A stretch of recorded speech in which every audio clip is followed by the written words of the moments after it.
Evolution. Sports Talk Television live here nightly. All Bucs report. It's the Sports Lab. I'm your host, Peter Blake, giving you something to think about on tonight's show. Bring your passion, bring your excitement.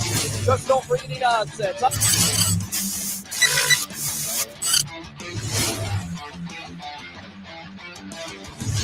Will you shut up and be quiet?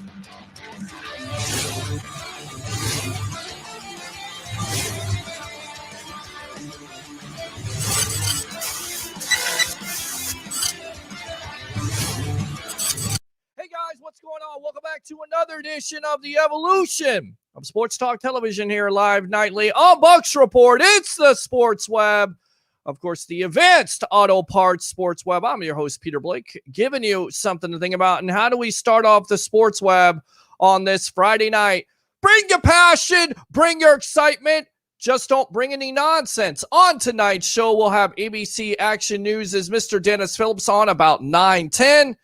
And then, of course, we will have Evan Winter on about 10 o'clock. And then, of course, your phone calls, 727-255-0391. It's 727-255-0391. And, yes, we can say it here on Friday night. What's the date here? February 26th, 2021. Your Tampa Bay Buccaneers are still world champions. I'm just going to keep on saying it. Honestly, just keep on saying it here on the Sports Web until it basically hits you. And the questions for tonight, there's been much has been made about Chris Godwin, especially on this show. We've had our debates. The question for the night, do you franchise the Chris Godwin? Do you get rid of a Chris Godwin? Adam Humphries also has been cut by the Tennessee Titans. Some people out there would say, do you bring back Adam Humphries if you lose a Chris Godwin? Want to hear from you guys tonight. Do you franchise Chris Godwin or you don't? Do you bring him back? 727-255-0391. It's 727-255-0391. Of course, we'll get into the comments from Jason Light and Bruce Arians on what's going on with this team. Of course, everybody awaiting free agency. Just about less than a month away. I believe it starts on March 17th, does it? And we'll have it covered for you live on Bucs Report on the Evolution of Sports Talk Television, the Sports Web, brought to you by Advanced Auto Parts. So let's get out to the comments. Of course, if you say something cool that I agree with, we'll go ahead and fire those cannons. Pretty long cannon, right? And then we'll go ahead and fire this if you troll me.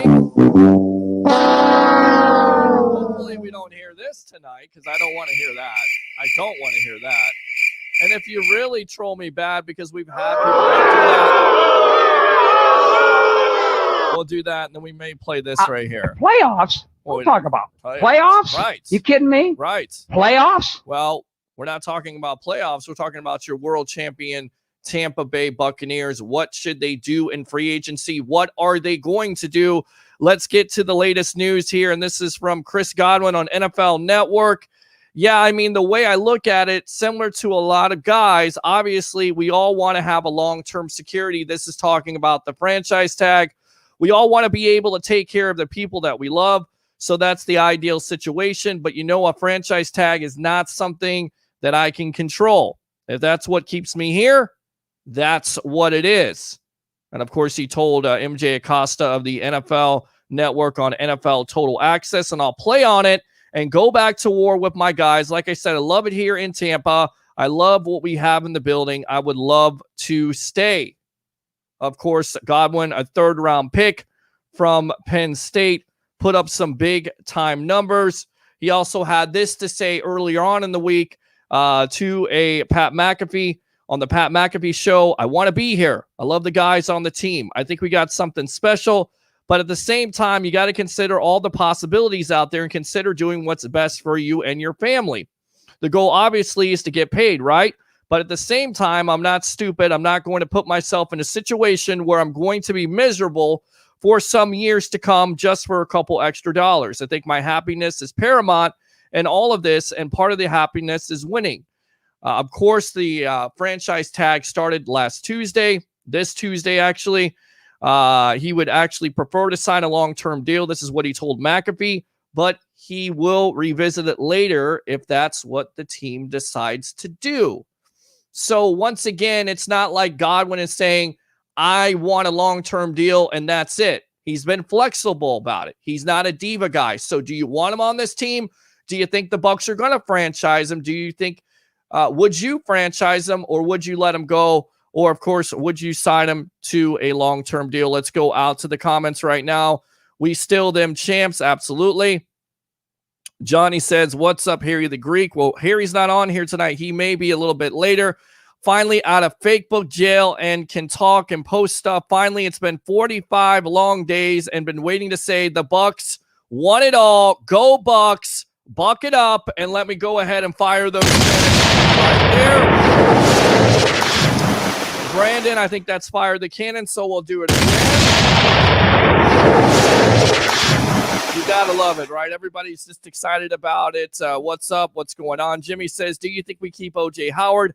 I want to keep him, but we might not want too much. What do you think? I'm not sure. I'm not sure what to think. I think at the end of the day, as I've talked about before, Tom Brady wants to keep the weapons intact. But of course, Jason Light and Bruce Arians kind of downplayed this, especially Jason Light, saying that maybe Brady doesn't necessarily have all that control. But we kind of know that that's not necessarily all true, right? Because of going back to last year, Gronk coming in, of course, Brady wanting him, and then going to ownership and going to the coaching staff for an Antonio Brown. So I definitely think Brady has some say to answer the question. I would like to see O.J. Howard on this team. The problem is he can't stay healthy. And the other problem is Cam Brate counts $6 million. He was one of your go-to guys last year when Gronk was an end-line blocker. So you could cut that salary, go with an O.J. Howard. But the problem with that is we know Howard can't stay healthy consistently. We also know that Howard is a former number one pick with loads of potential. So they have a good problem. So I can't tell you what I would do. I most likely would keep everybody intact and see how it plays out. I think you can go and explore other positions at that point. You can look at other guys to restructure. Of course, our own Joshua Cole Allen had about a week and a half ago saying that the Bucs were exploring the possibility of having Tom Brady not only sign an extension, but also have a redid contract. So hope that makes sense. I have a question. Why is under the free agent talk mentioning that we need to sign Ryan Suckup? He is, after all, the best kicker since Grammatica. You're absolutely right, and I think he's definitely in that conversation for getting him signed, especially with what he did last year for the Tampa Bay Buccaneers, 90%. How many times, Bucs fans, have you seen kickers cost this team wins and losses? And you didn't have to worry about that last year. Wasn't it nice? So I definitely think he's in on it. Of course, the reason why you don't talk kickers is because it's not sexy.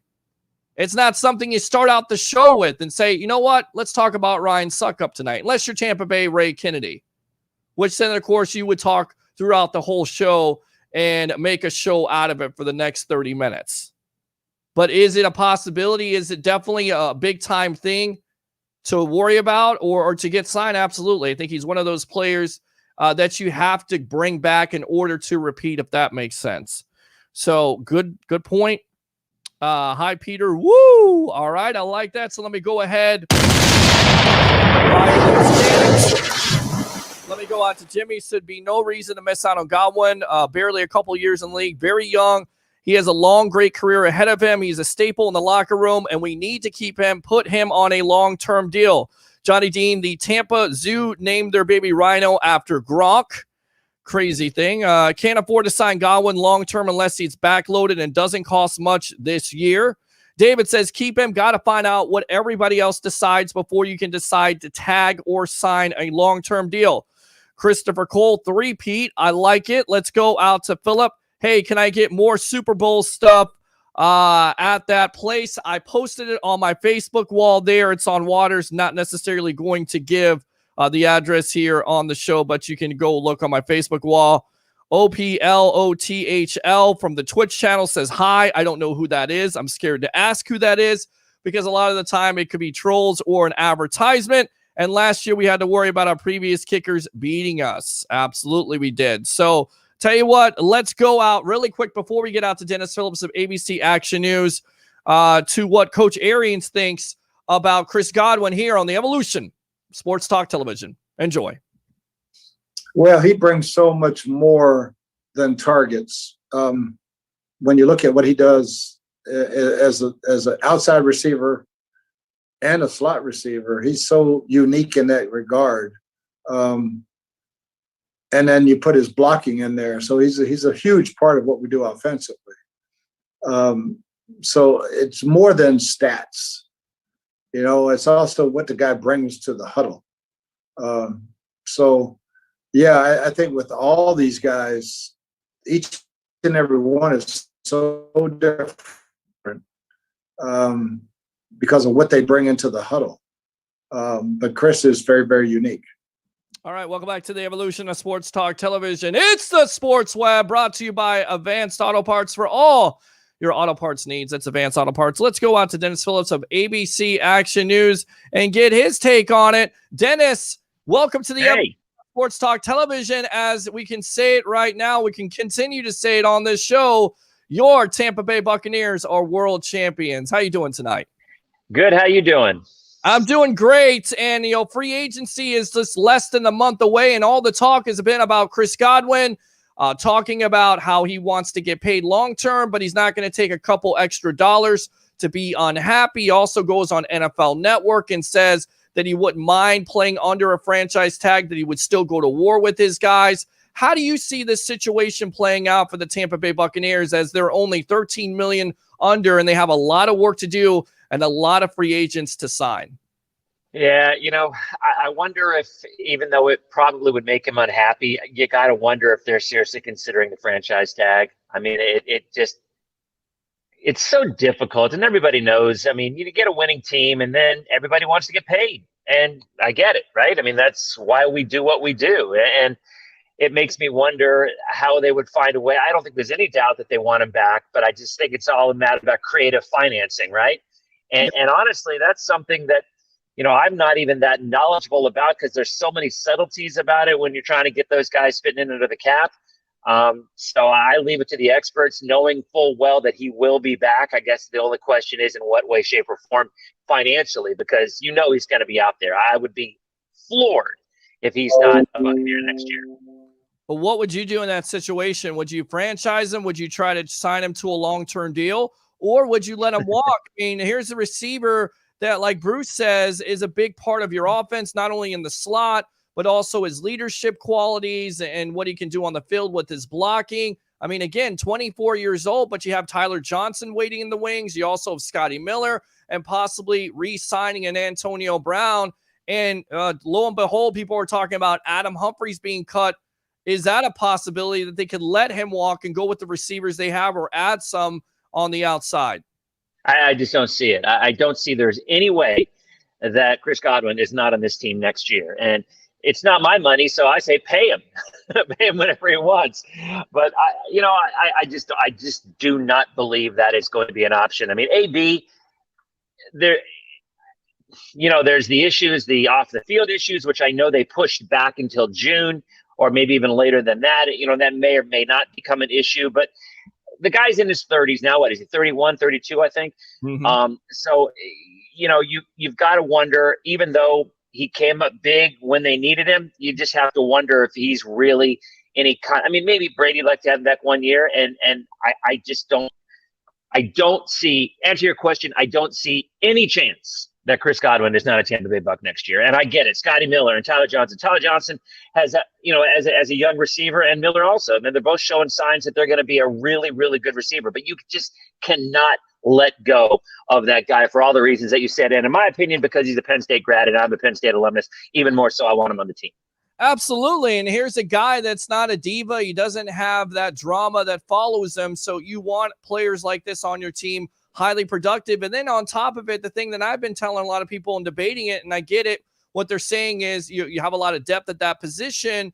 But at the end of the day, you got Tom Brady for a reason. The reason why you got Brady is because you have all these weapons. So let me get this straight, Dennis. After winning a Super Bowl, you're going to get rid of one of his main top weapons in a Godwin. I know Brady wouldn't necessarily like it, and I kind of feel like Jason Light was kind of underscoring it and saying, well, Brady doesn't really have any control over what they do with offensive playmakers. I mean, come on, we don't really believe this. We know what happened last year with Gronk and Antonio Brown. Yeah, I mean, he doesn't have any control. Wink, wink, nod, nod. I mean, come on, of course he does. I'm far more intrigued in the running back situation, because to me, that is way more of an interesting situation brewing. I mean, what do you do with Fournette? Is Rojo going to be healthy? And then Keyshawn behind him. I mean, there's a lot of potential there. So, I mean, they've got a wealth of wide receivers out there to choose from, and I don't think they're going to be hurt no matter how they go. Again, I think it's a given that Godwin comes back, but boy, what are they going to do with running back? Because that one boggles my mind. Are they going to sign Fournette? I don't know. I mean, kind of what I'm hearing is maybe not. And he might be looking for more money than they're willing to give, because he had just enough at the end of the season, and of course during the playoffs, to all of a sudden make his value a little bit more. I mean, look at the first half of the season, outside of a couple of games, I doubt there'd be many teams that would take a chance on it. But now, after what he did in the playoffs and toward the end of the regular season, maybe he secured himself a little more money going elsewhere. But are you comfortable with Ronald Jones as the number one back on that team for next year? I don't know.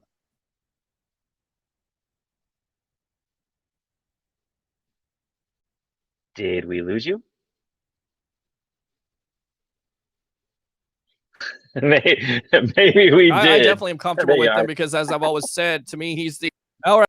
Oh, there we go. Yeah, I've always said this. The victim of volume, I'm absolutely comfortable with, and I get it. He was hurt and in COVID protocols, and of course, Lenny played well. But if he wants to go somewhere and he doesn't want to share carries, it won't be with the Tampa Bay Buccaneers. That situation, to me, I feel comfortable with Jones. I also feel comfortable with Keyshawn Vaughn, because they drafted him in the third round. So, why would you bring back Leonard Fournette if he's already complaining about carries? The other interesting thing is that Adrian Peterson has told TMZ Sports about a month ago that he would play for the Tampa Bay Buccaneers. Is that somebody that still, in your opinion, has value and would be an upgrade over a Fournette, over a Jones, and over a Vaughn? Well, that's an interesting question. I had not heard that. I will tell you, DeAndre Swift owners, though, were not fans of AP over the last season, because he vultured way too many touchdowns up close. That Peterson has shown that he was pretty durable last season. And while he didn't have spectacular numbers, he was a pretty solid goal line back. And why not? I mean, the guy has not shown that he's planning on slowing down. And I mean, I remember reading over the last few years, he was having some issues financially. So he's probably looking to cash in any way that he can as well. I'm with you.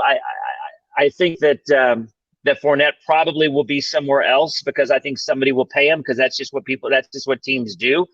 But I don't know. If you look at the numbers, the reason Brady was able to throw the ball the way that he did was either play action or a successful running game. I mean, I believe, I can't remember what the stats were, but an overwhelming number of first quarter plays in the Super Bowl were either straight runs or play action. So they had to respect the running game. And when the running game was coming around, and oh, by the way, the defense stepped up yet again. And I haven't been on earlier on the show, and I'm sure you've been talking about it, is as much love as Tom Brady and the offense gets, I think anybody who follows this team knows the reason they won the Super Bowl is because of the way the defense played in the playoffs. You're exactly right. We're on with the ABC Action News. Is Mr. Dennis Phillips here on the Evolution of Sports Talk Television, brought to you by Advanced Auto Parts.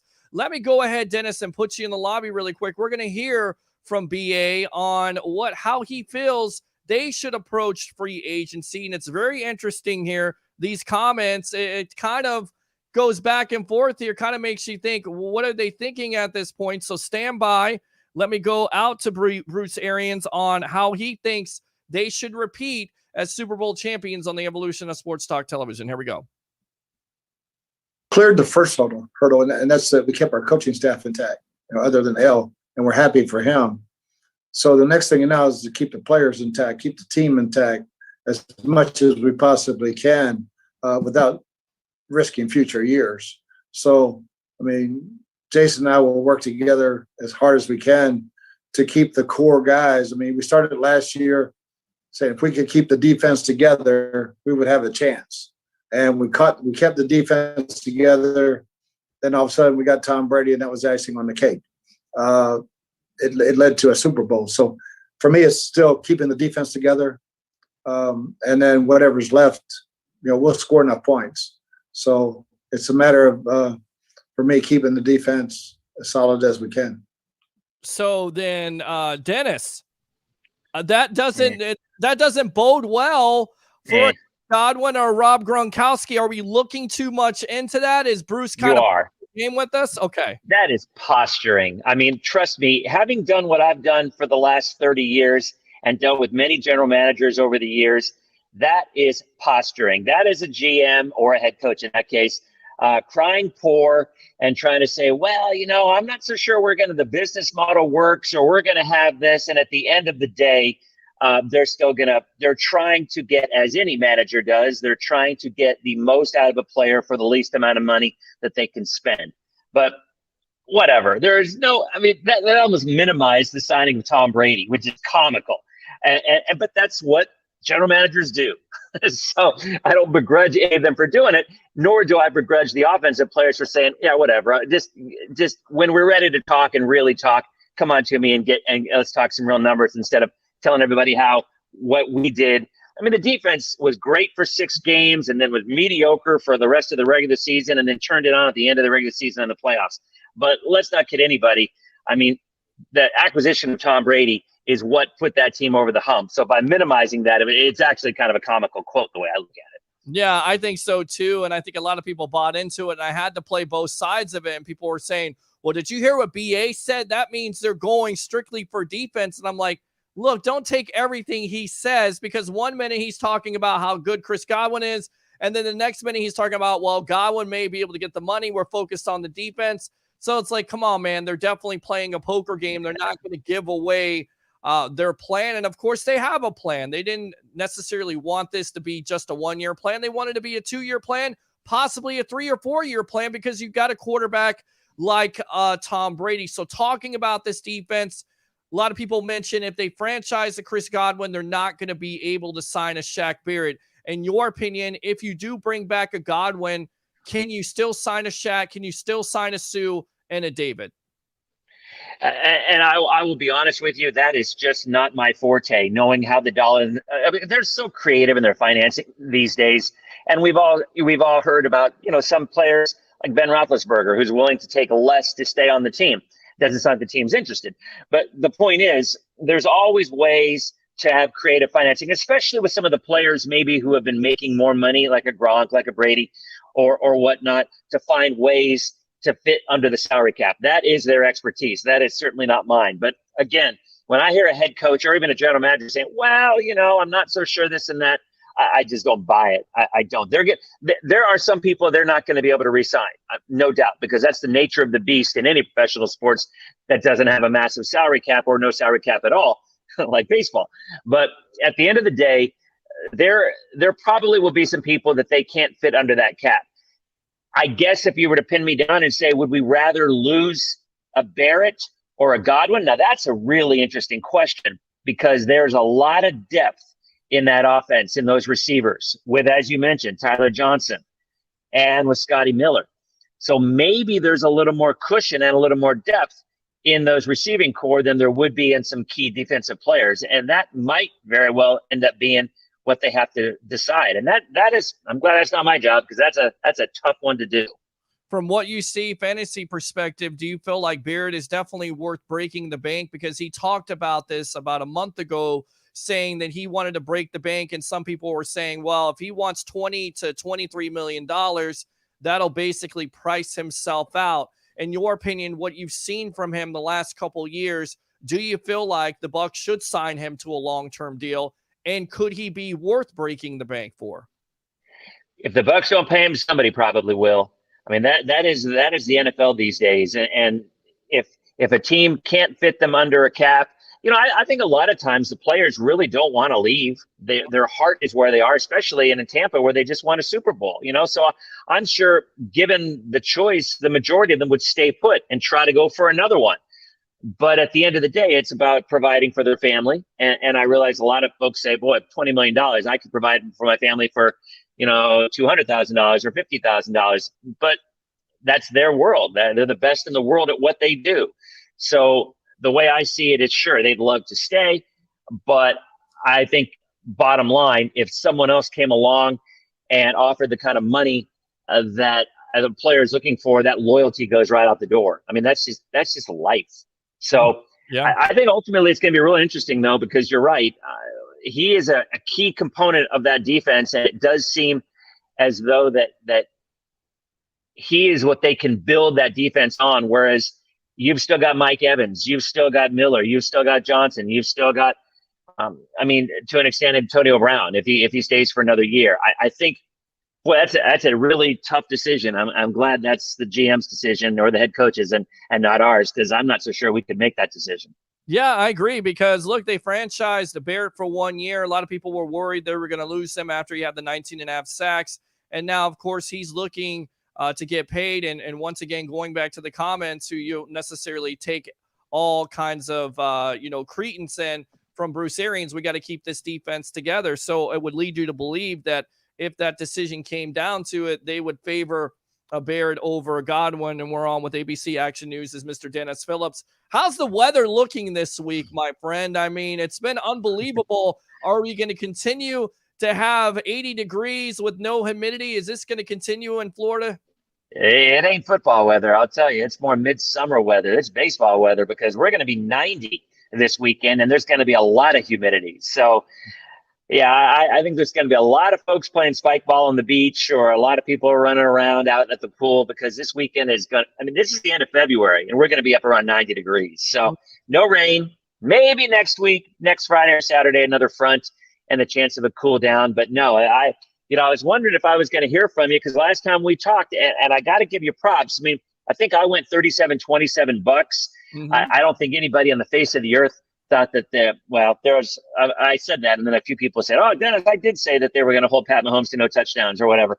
But I did not see that coming. The defensive effort that materialized, and there were, I think, a lot of us kind of danced around it when we talked about the injuries to the Kansas City offensive line, and we talked a lot about it, and we said, "Boy, this might be an issue," but it was a much bigger issue, I think, than a lot of folks, including me, really realized. Because, without losing not just losing who they did, but having to move people around the way they did. And then, of course, the off the field distractions with what was going on as well. It just, it shocked me. I thought the Bucs could win. And remember, we talked about it because the smart money was coming in on Tampa.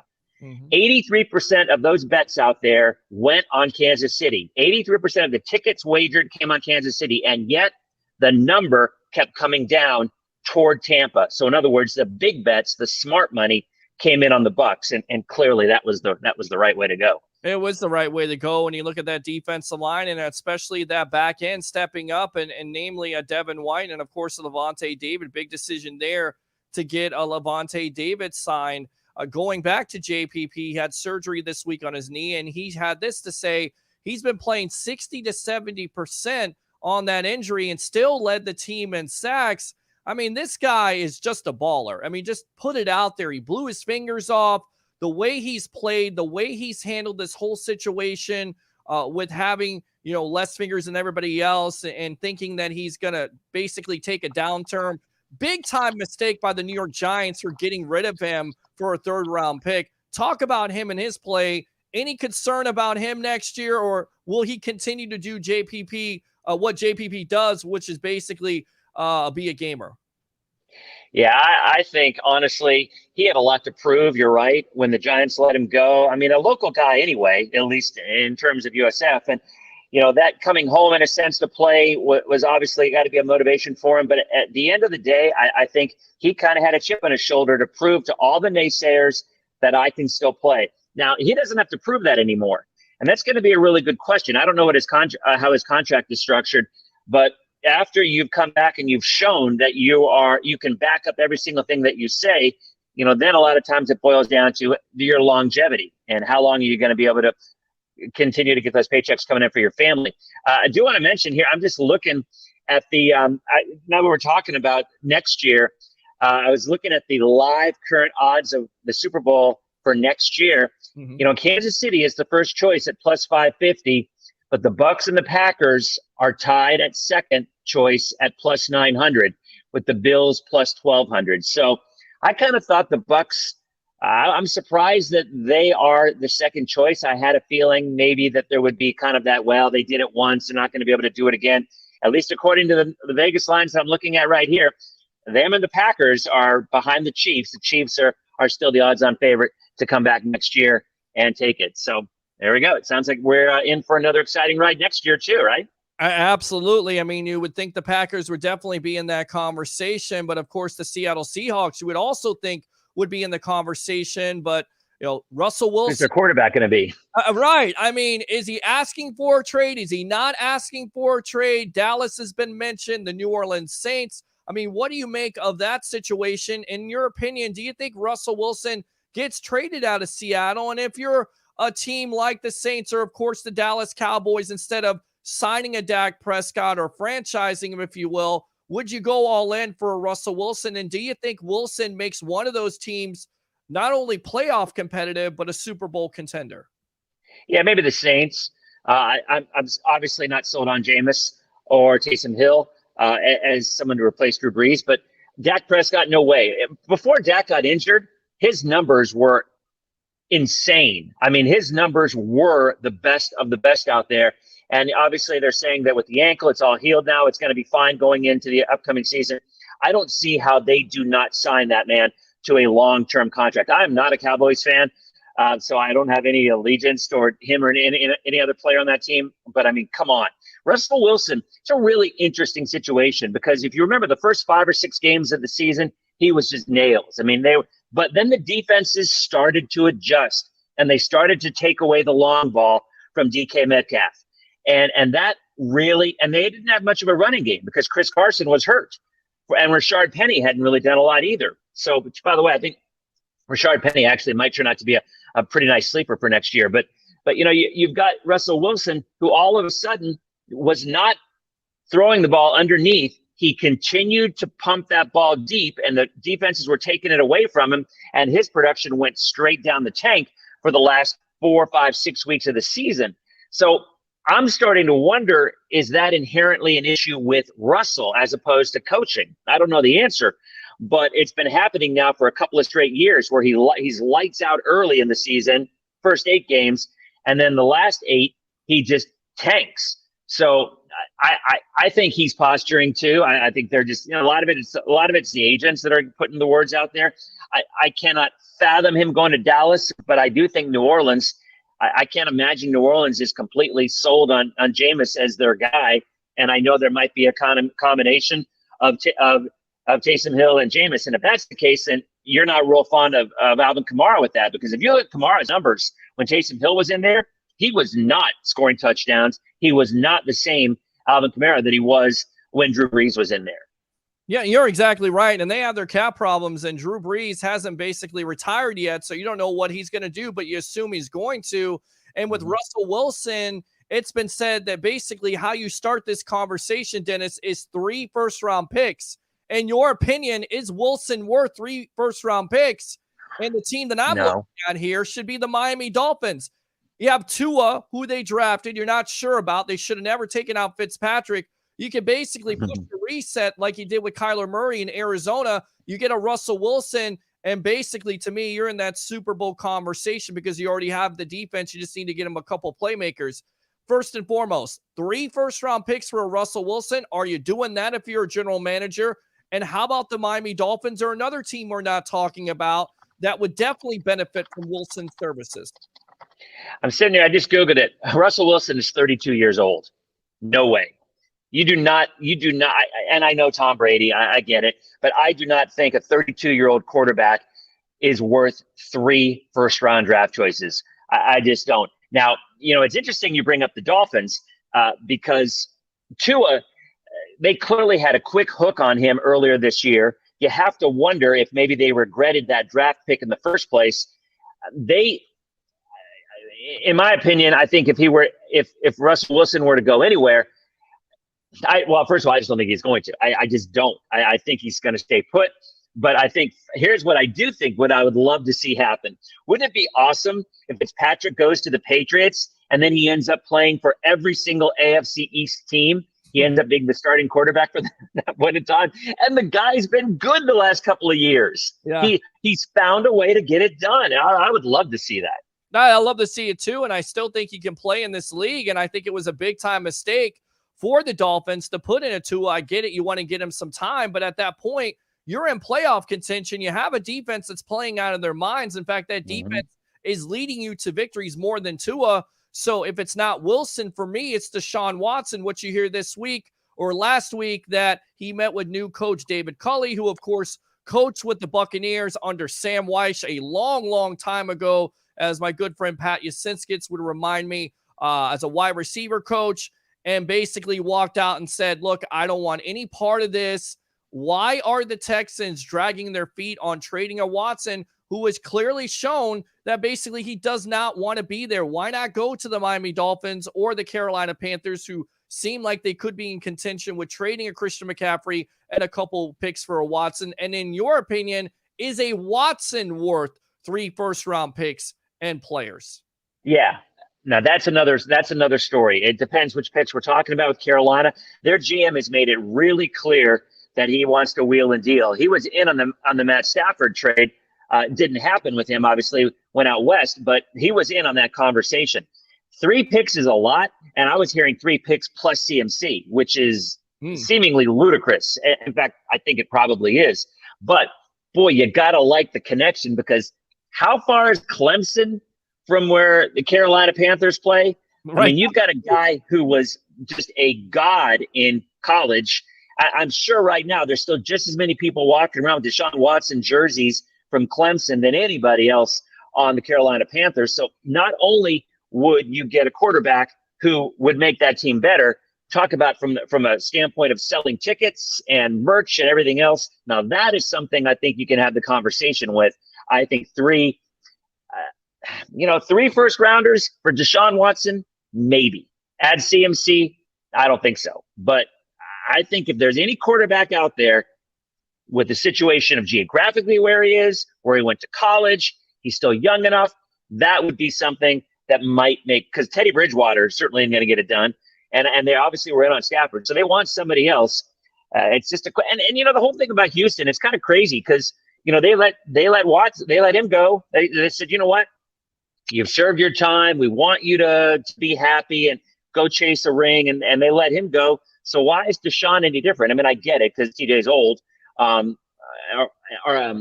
Watson's older, and Watson is more of an integral part of the future, I guess. But I don't know. It seems like a double standard to me. Yeah, it really does seem like a double standard. And you look at the Watson situation, I was just completely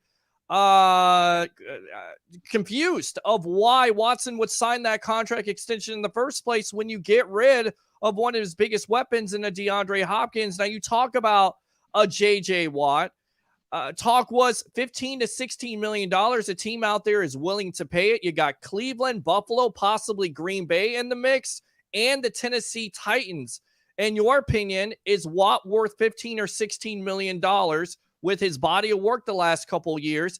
And what team do you think is going to get him eventually? Is it going to be the Cleveland Browns, the Tennessee Titans, or is it going to be the Buffalo Bills or possibly the Green Bay Packers? Anybody's worth it if somebody's willing to pay. That's my take on that. You know, I whenever I hear that in sports or anything else, well, so-and-so really worth it. You know what? If somebody's willing to pay that person, then they're worth it. And then that's up to the GM or the owner of that team, if it doesn't work out, to bite the bullet and have to deal with it. But you've got to figure, if they are going to spend that kind of money, it's got to be a team that is right on the cusp of doing something. And Buffalo is a really interesting team, because I think we all saw how Josh Allen turned the corner this year. And with Stephon Diggs in there, I mean, that is a team that really showed that they're right there. I mean, they have, that's an interesting landing spot for them. Of course, Green Bay is always in the mix as long as Aaron Rodgers is there. And Tennessee, I'm not so sure about Tennessee, just because I'm not sold on that team in general. And Cleveland was, you know, an up-and-comer as well. So you bring up teams that certainly have the potential. But to me, I think Buffalo, and I've not heard any of the buzz. You know far more about this than me. I haven't been keeping my finger on the pulse of what's going on with J.J. Watts. But I do think that Buffalo is an interesting spot for him. I mean, it really is. It really is, and you get a chance to play with a Sean McDermott, who can definitely scheme him in that defense. You play 4 down linemen. If Watt can stay healthy, and that's been a big if the last couple of years, he could definitely dominate. I think he's past his prime, but if you're the Buffalo Bills and you're looking to get over the top, namely the Kansas City Chiefs, in your opinion, does that put you over the top? Or once again, it always comes back down to Patrick Mahomes, Andy Reid, and that offense, and if that defense can stop them enough? Is that a way to go if you're the Buffalo Bills and you get over the top with the J.J. Watt? I think you need another receiver on that team. I know they like Gabriel Davis. You know, Stephon Diggs is obviously the guy.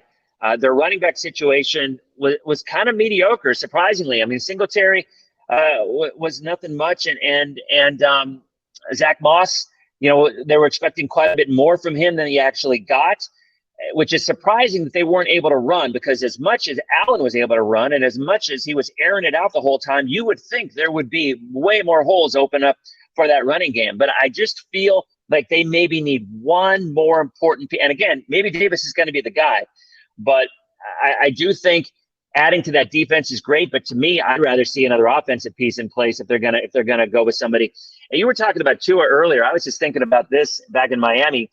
Imagine if Devonta Smith ended up there with Tua as the quarterback. That would be kind of a fun thing to see. I don't know if it would work or not. And as you said, who knows if Tua is even going to be there? But I would kind of pay to see that. That might be kind of enticing. Yeah, no, I agree with you, and I think it's certainly a possibility at number 3, the Slim Reaper in a Miami Dolphin uniform. But I think Tua would work in Houston, and this is why, because basically you're rebuilding. You're also going to get those first-round picks back. It's kind of like draft day. I don't know if you've ever seen draft day, where I've seen it. All the first-round picks and then gets his first-round picks back. It would be that type of scenario. So you wouldn't necessarily have all that pressure on a Tua to perform right away. You have Deshaun Watson, but you're exactly right. The way to go is get a Devontae Smith, or in your opinion, is it to draft an offensive lineman, possibly the kid out of Oregon for Tua if he stays there with the Dolphins? Yeah, I've seen him as high as 2 and as low as 5 in terms of the draft pick. Pion, I can't remember what is the Oregon lineman. I think it's Pinelli, something along those. Yeah.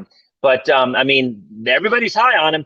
So very often to me, when you get an opportunity to draft somebody on the line that is a difference maker and will be for a long time, it seems like teams kind of defer to that more than your skill players. I mean, look at running backs now. I mean, it used to be most teams really liked to jump on running backs early, but it just doesn't happen anymore because the longevity and the injury risk. And Saquon was about as perfect of an example as you can ever see. I mean, Saquon's physically a stud, and yet he continues to get hurt. And being a Penn Stater, I'm partial to him. But honestly, you're looking at what those skill positions are. Even this year from the receivers, a lot of the best receivers out there were not the top picks earlier on in the draft. You know, Calvin Ridley, I don't know about Alabama, but the lineman players, that's just another animal. And it seems like if it were me, especially like you said, if you're even considering making a trade and getting Deshaun Watson, you better get somebody to protect him. Yeah, I agree with you on that. And I think, you know, that's what the Dolphins definitely have to work out during the draft process. Speaking of quarterbacks, in your opinion, has the complexion of the NFL right now changed because of the Tom Brady move to Tampa? Because you look at all the quarterback movement, you have teams going after veterans, namely Stafford to the Rams, of course, Goff going to the Lions, possibility of Russell Wilson being traded, Deshaun Watson, Carson Wentz to the Indianapolis Colts. Number one question, do you think this complexion of the NFL has changed because of the Brady move? And how do you think Wentz is going to do with the Indianapolis Colts? Do you buy it? That's a good question. I listened to some podcasts, and Greg Cosell, who is I think the nephew of Howard Cosell. For the younger people who are watching now, Howard Cosell was, you know, one of the more knowledgeable NFL broadcasters on Monday Night Football, one of the originals, and the guy just knew his numbers and knew his stats. And Cosell, they were talking about that same question that you just asked me, and he said the future of the NFL quarterback are the Tuas and are the Jalen Hurts or the Lamars or the quarterbacks who are dual threats. Matter of fact, he was kind of down on the Gators starting quarterback, Trask. Kyle Trask. Kind of down on him because he doesn't move a lot. And they said most NFL scouts and most NFL teams are now looking at that dual threat. So Carson Wentz is not a dual threat. I mean, he had an ACL injury a couple of years ago anyway, so that kind of limited him. All these people that you're talking about, I mean, they can throw the ball, but that certainly is not the future. But maybe that's a stopgap to get maybe 1 or 2 good years, like when with Tom Brady. I mean, but Brady wasn't just the pocket passing. It was his experience, his moxie, his savvy, all the things that added up to making him who he is. So to answer your question is no, I still think the future of the NFL is dual, like a Greg Fields, like the dual threat quarterbacks either coming out of college. Although Trevor Lawrence, we'll see, because I mean, Lawrence is a pretty pure passer, and obviously then he's going to be the number 1 pick going to the Jags. So I'm not sold. I think the game has changed too much. I mean, again, look at running backs. The running games, unless you're Derrick Henry, just have not been what teams are winning with anymore. They're just not. Yeah. I mean, look at Kansas City. They got nothing. I mean, I knew, with Clyde Edwards-Helaire, I mean, he was expected. A lot of people were drafting him first 6 or 7 picks in the fantasy drafts in the first round because they expected him to be like Priest Holmes used to be or whatever. That's just not the way it is anymore. Is that a bad thing that teams are not running the ball more? I mean, you look at Kansas City. Not for the fans. Right. They love seeing that ball. They love. I mean, they love the points. Sure. And watching a grueling kind of a game, and I mean, it might be for a purist, an NFL purist who loves a running game and ball control. And there's still some coaches out there that Pete Carroll is one of them for the Seahawks. There's still some coaches out there that love to run the ball, but the fans, I don't want to see that. Most of the fans who are watching Red Zone or watching on a Sunday, they just want to see them air it out. Don't you think? Well, I definitely think so, but I love to see the play action because when you have that running game, you have balance to the offense, and it certainly seems like that Tampa Bay offense took off last year when they had that running game. Dennis Phillips, go ahead and promote yourself. Thanks a lot for your time here on the show. I got nothing to promote. I know the weather. I've been here 26 years. I mean, my take is if you don't watch now, you probably never will, so that's okay. All right, Dennis Phillips of ABC Action News. You need to watch this guy because not only is he a meteorologist, but also he should have been a sports broadcaster. You had Dave Wills on the other night of the Rays Radio Network. Really quick, we don't talk baseball on this show that much, but I'd like to. What do you think about the Rays' chances of course, getting back to the World Series with the losses of Blake Snell and, of course, Charlie Morton and the moves that they've made? Can they do it, in your opinion? Or could it be a step back this year? they're going to have to do with smoke and mirrors like that team has always done. And you're not going to replace a Morton, and you're not going to replace a Blake Snell.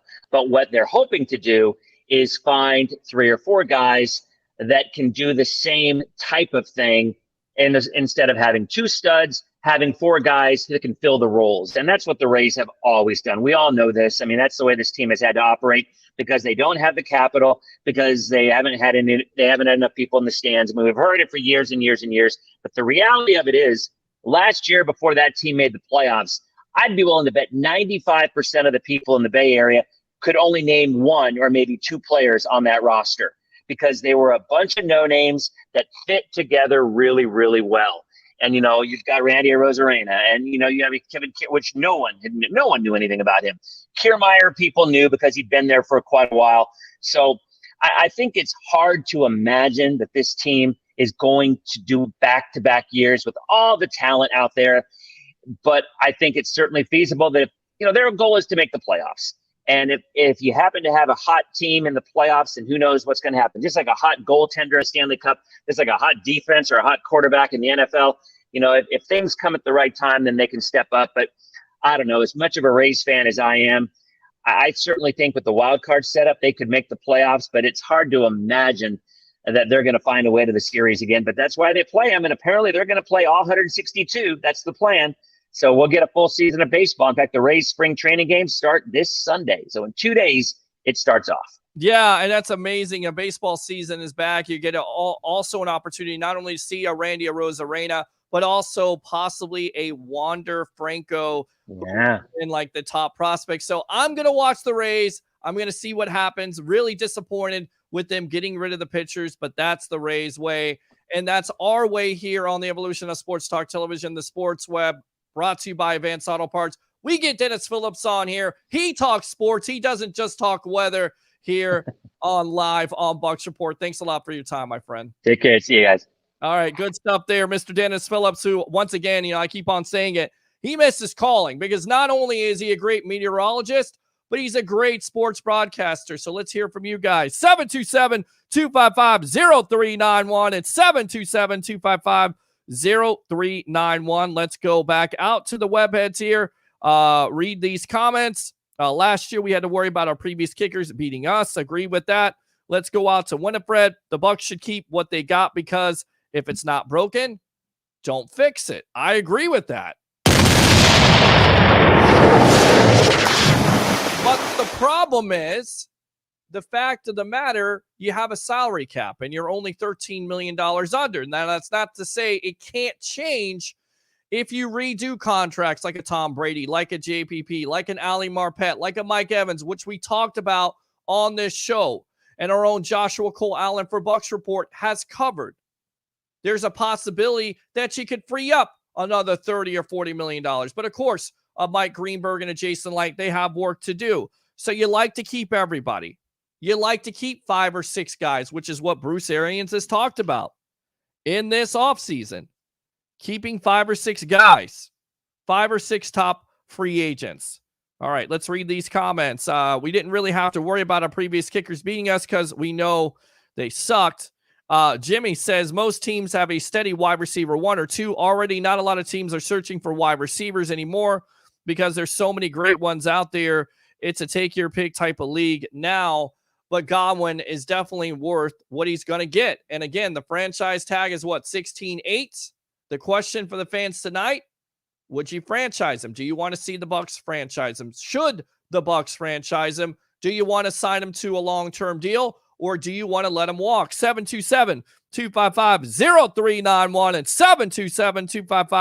727-255-0391. Jimmy says Shaq Barrett said he would take a pay cut to stay on the team and keep the team together. After 3 or 4 seasons of losing, Godwin finally has a winning season. The last thing he wants to do is go somewhere else. Exactly. The grass isn't always greener on the other side. I get it. He's going to get paid.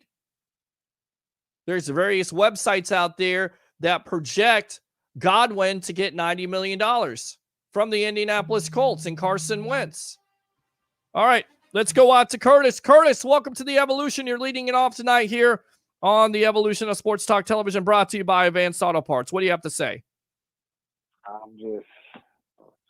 I'm praying. Listen, you know how I am about our Buccaneers, man. I love Right. our Buccaneers to death. Sure. And, I want that defense to stay together. I definitely want Barrett and David and Sue and everybody to come back. Mm-hmm. But as much as I love Antonio Brown, I gotta have Chris Godwin back. That kid is 24 that's years what I'm old. saying. Like, he's 24 years old. You can't. 4 years old. And he's already an all-pro. Right. This kid has all-pro talent. Listen, for all my real football fans out there, okay, I have for Johnny Dean, this is for the professor, because I know Johnny Dean he watches the Steelers. Chris Godwin is Hines Ward to me. Wow. That's he goes out there and he blocks, he catches the ball, he goes at those hard yards. That kid, excuse my French, that kid plays his ass off. Of course he does. And it's okay to use French on this show. I'll accept that. I just don't know any French. Yeah, I know. But to me, he's not on Hines Ward level. Don't get me wrong. I'm not saying that he's Hines Ward. But he's like the next closest thing to him. That kid goes out there and puts his nose in against linebackers and safeties, and he doesn't care. Yep. He goes out there and risks it all every Sunday. Yes, and a lot of people say, well, he was injured last year. He hasn't gone through a full year where he's been healthy. That's very true, but what he brings on the field when the majority of the time he is healthy is just unbelievable. I mean, the guy catches everything besides, the postseason. He had some drops. I get it. But he blocks. He does everything that you ask him to do. And with all that talent, he doesn't have that overwhelming attitude that you say, you know what? I can replace this guy with somebody that maybe is not as talented because of his attitude. No, he has a great attitude too. So for me, it's very easy. If you can't get a long-term deal done or even a short-term deal, you got to franchise the guy. What do you say? Absolutely. And this is another thing what people don't understand, okay? Mike Evans is 27 and Godwin is 24. Mm-hmm. Even if they play 3 more years together, that means Evans will be 30 and Godwin will be 27 years old. Right. This is what people don't understand is this is still a young team. This is you got 2 number 1 wide receivers. You're blessed at this point. Exactly. When people look at the defense and say the defense is young, don't forget the offense is young too. Donovan Smith and Ali Marpet, they're not that old. Nope. They're really not. No, they're not. You're exactly right about that. Yeah. We have a young team. And the longer this team stays together, the better chances we are of putting Lombardi's in Tampa. Yep. Well, you got to keep that consistent nature about you. You got to keep players on this team and they got to learn the system. And just think about this, Curtis.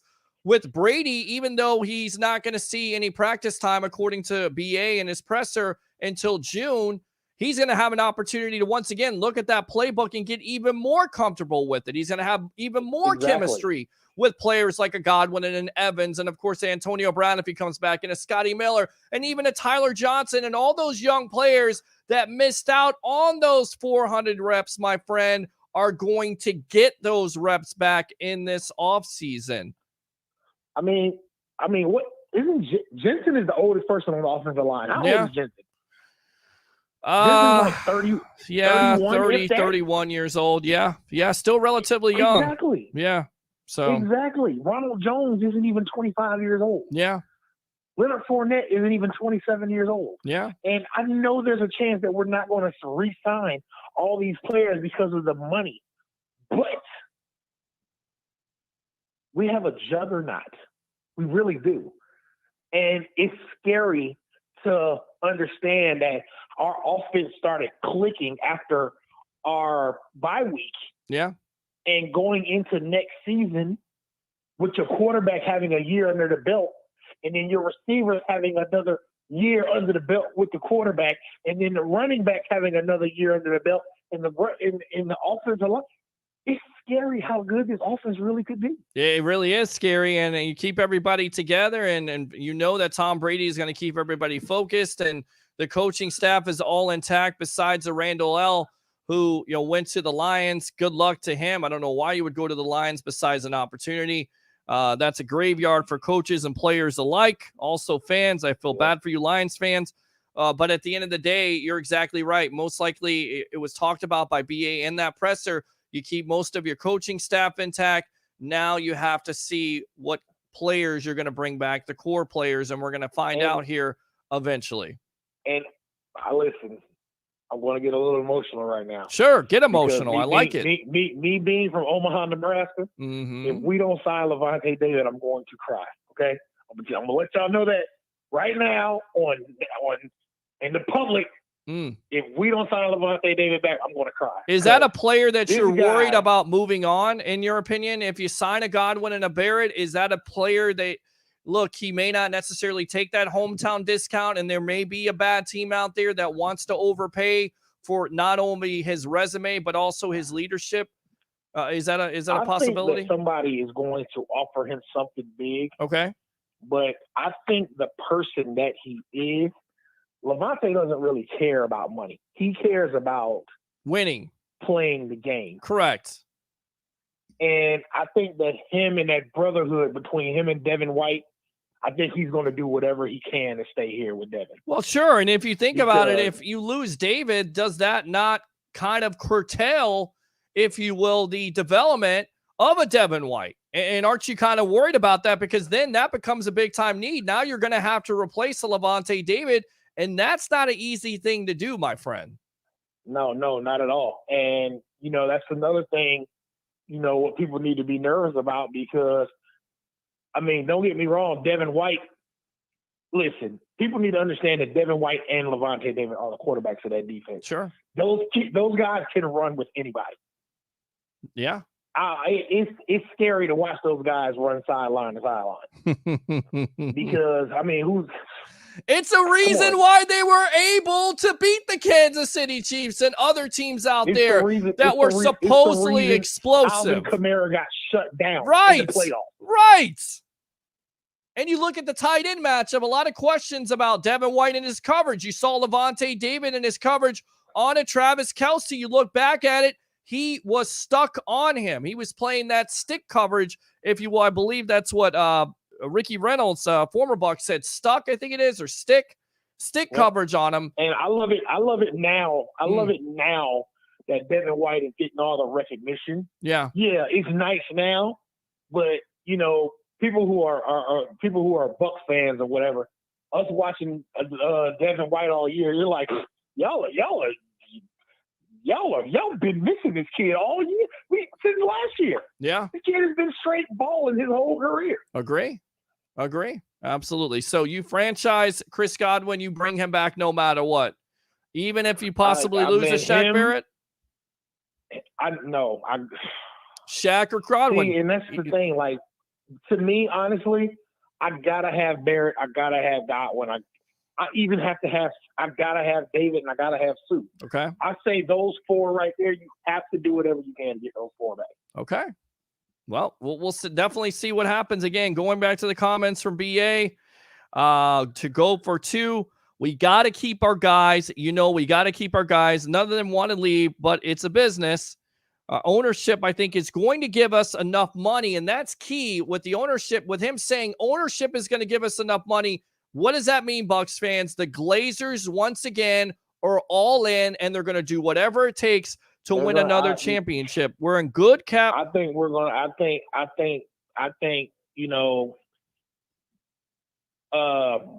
first of all, let's just say this. Mike Evans should be, man, that guy he's a monster, Mr. Consistent. He's the idea superstar wide receiver. Right. He doesn't go out there. He doesn't complain and moan. He goes out there. He plays the game for his team. It's kind of like Chris Godwin, right? If he doesn't get the ball. It's almost like it's kind of like Mike Evans is rubbing off on a Chris Godwin, much like a Vincent Jackson. Rest in peace, my friend, on the mentorship of what he did for a Mike Evans. I think Mike Evans learned a lot from Vincent Jackson. Of course he did. That was the biggest move in Evans' career, because when Evans came in, there was some issues possibly about his attitude and some stuff off the field.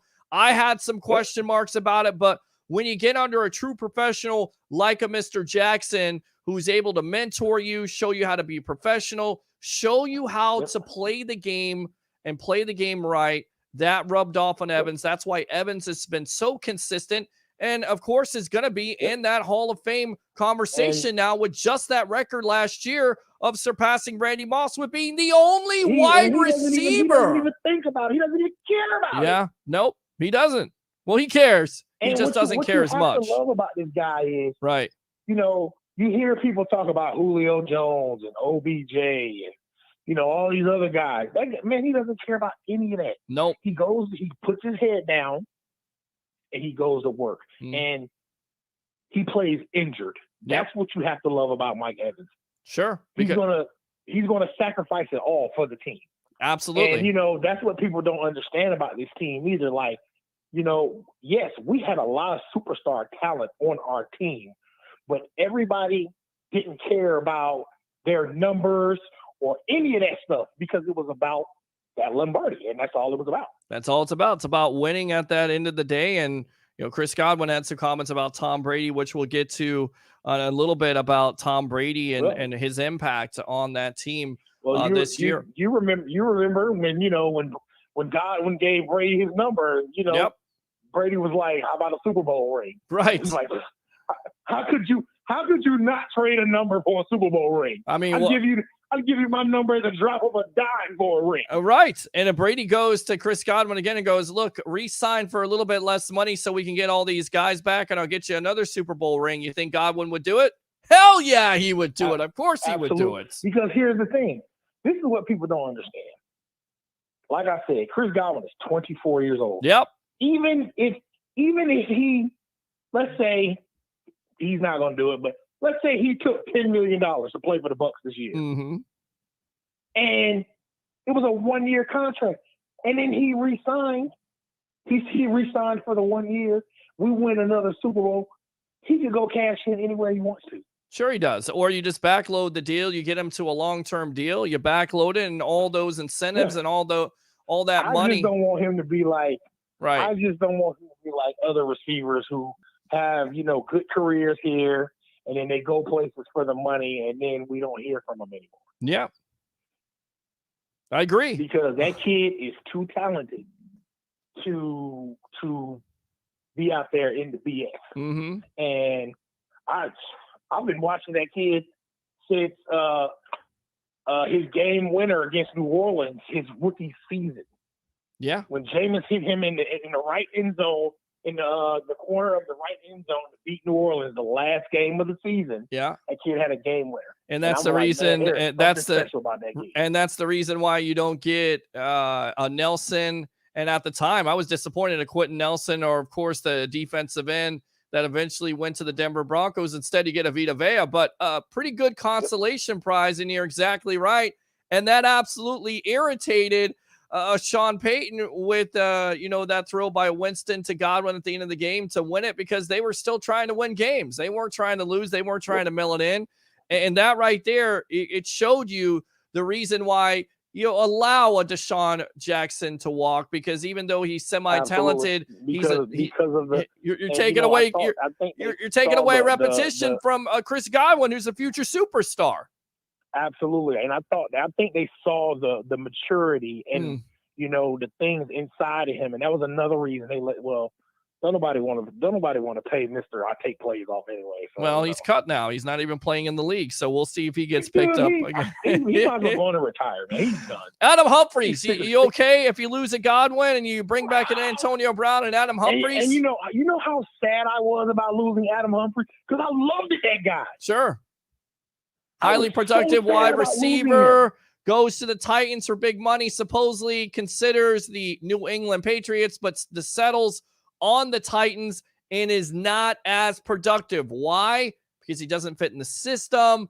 It just doesn't always work out that way. Ask Brashard Perryman. I keep on going to wide receivers that get picked up in free agency. It is not the end-all, be-all. Vincent Jackson was highly productive for the Tampa Bay Buccaneers, but that really doesn't happen a lot with wide receivers that go into free agency. It really doesn't. So now I will say this, and I know you got other people that want to call in. And sure, stuff. brother. Now, this whole Antonio Brown thing. Mm-hmm. I'd love to keep AB here. I think you can. I honestly feel like as long as he stays out of trouble, somebody's going to offer him some money. He might end up leaving. No, I actually think he's not going to leave. I'll tell you why. Because of the Brady. Well, the one reason I think he's not going to leave is because Brady's not going to let him get out of here. Sure. But I love myself some Scott. I love myself some Scooter. And I want to see Scooter get more touches. Sure. Because that kid is so dynamic. Him and Tyler Johnson, those kids have such a bright future as long as they continue to develop. Mm-hmm. And but you know why rush it? You know, taking it away from the Tampa Bay Rays. Why rush it? Let the kids develop. Let them still contribute and make plays. You saw Scooter last year make some plays. You saw Tyler Johnson in some situations make some plays. That Green Bay catch that Tyler Johnson had. You're talking about New Orleans. My bank account out to give that kid money. New Orleans, the Saints situation on 3rd, and I believe it's 11. Just an amazing catch. That's okay. It's all right. I got you, buddy. I got you. Oh my God, man! Unbelievable. Say it for me, man. But I'm excited because free agency. Mm-hmm. I'm always excited. Anything that has to do with my Bucs, I'm always excited. Sure. Free agency's coming up. Look, we got me an Antoine Winfield jersey. So, we all went, Curtis. We all went to the free agency times where the Bucs weren't winning, and we were excited about them picking up players because we thought they were going to win. We were excited about the draft process. We've been excited throughout the beginning. Why should we not be excited now with this team being world champions? Say it, my friend. The Tampa Bay Buccaneers are world champions. Hey, Peter, you've been there with me. You going through horrible signings like Chris Baker. Oh, yeah. And Carlos Dunlap. Yep. Well, not Carlos Dunlap. I know you're talking about it. I think you're talking about what was that? It wasn't Dunlap, was it? It was somebody else. Vinny Curry for the Philadelphia Eagles. You're talking about. You had Robert Ayers. To credit to Ayers, he got hurt. Yeah. I mean, Chris Fat Baker, the tree humper himself. And we have been through so much as fans. You have every right in the world to be excited for anything. Absolutely. This team does good. Absolutely, my friend. Let me go ahead and fire those cannons right there. Curtis from Newport Richie. Yes, sir. I hope everything goes well, and like I said, I'm praying we got Godwin back, David back, Sue back, and Barrett back, and I just hope this team comes together and we start smoking people like we did last year. I love it, and the season is right around the corner, my friend. Thanks a lot for the call. Appreciate you. All right. All right, brother. All right, there you go, Curtis from Newport Richie, one of my favorite web ads. 727-255-0391 at 727-255-0391. Expecting Evan Winter here of the Bucs Nation on the Evolution. But until then, we'll talk to you guys. We'll talk to you guys about free agency. What do you guys think? Chris Godwin, yay or nay? Franchise tag him? Long-term deal? Or do you let him walk for Tyler Johnson, a Scotty Miller, or an Antonio Brown, or another free agent wide receiver? 727-255-0391 at 727-255-0391. Let's go out to Jimmy. KJ Hamler reminds me of Godwin and went to Penn State. Also, that Penn State wide receiving coach ain't no joke. Absolutely not. We only have one quarterback on the roster. Blaine Gabbert most likely will be re-signed. That'll be a thing they address. Of course, Jason Light talking about a month ago who the future starter could be. Blaine Gabbert. Yes, I said it, Tampa Bay, Ray Kennedy. I think you don't put a lot of credence in that. They will address it eventually. Who knows if they will draft somebody in the first round, the second round, or they'll go in next year. But we're talking about the contract extension to Tom Brady. It's a possibility. He certainly didn't look like he slowed down any this year. So that's a possibility. We'll have to see how that goes. Of course, Brady signed the 2-year, $50 million contract. He is looking to play until he's about over 45 years old. Light also says, I probably keep that under wraps right now, But like I said, it appears that he had a really good time this year winning the Super Bowl and likes our organization, likes our coaches, likes our head coach and ownership. And we certainly love him. Usually when you have those two things going for each other, it's a match made in heaven. So we like to keep this going. So again, we'll keep you abreast of that situation. Our own Joshua Cole Allen has talked about this with Brady redoing a contract so you can free up $10 to possibly $13 million, according to a Greg Allman of The Athletic. So we'll definitely keep you abreast of that situation. Jimmy says Rojo earned it. Fournette is a third and short goal line back, and that's it.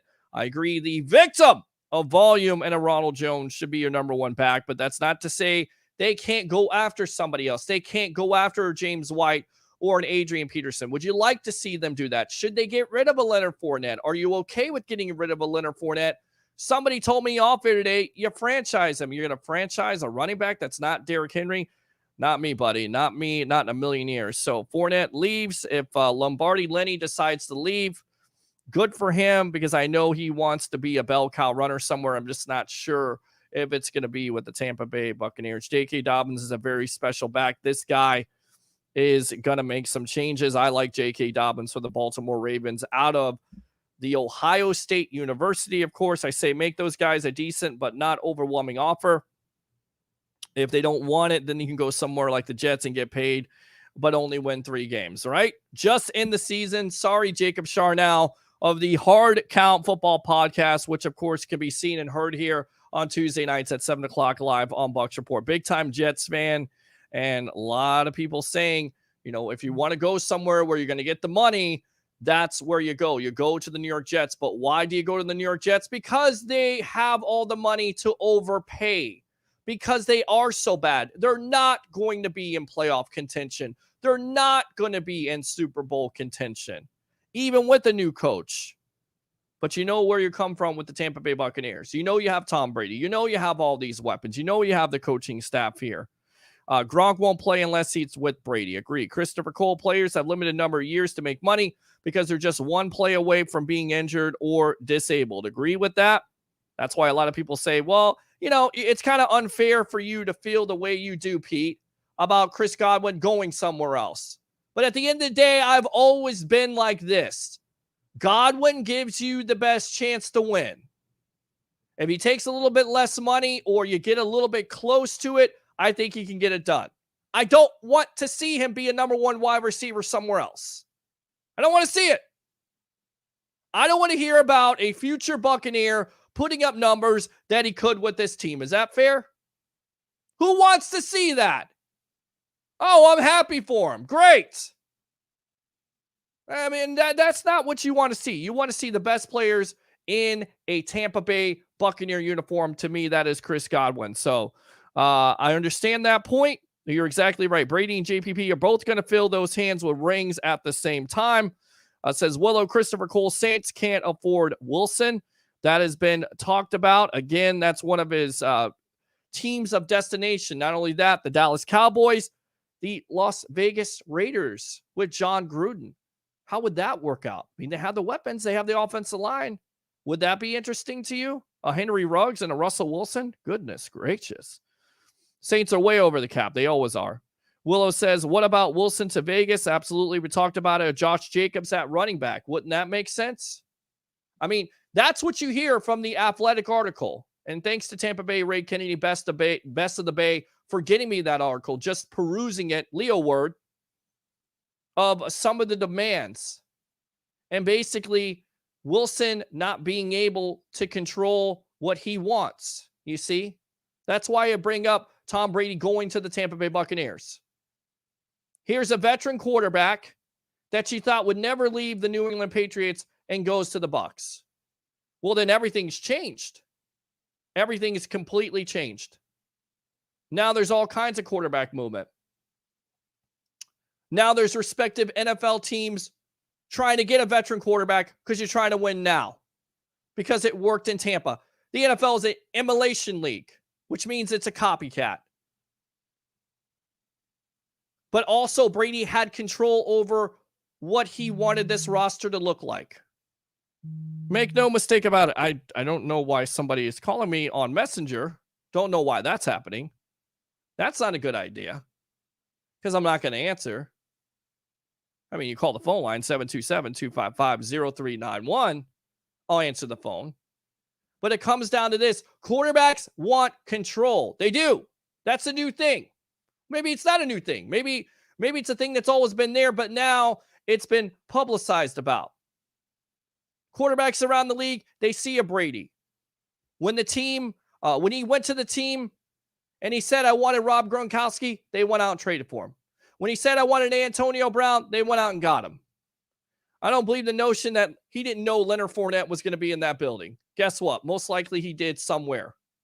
There was some recruiting somewhere.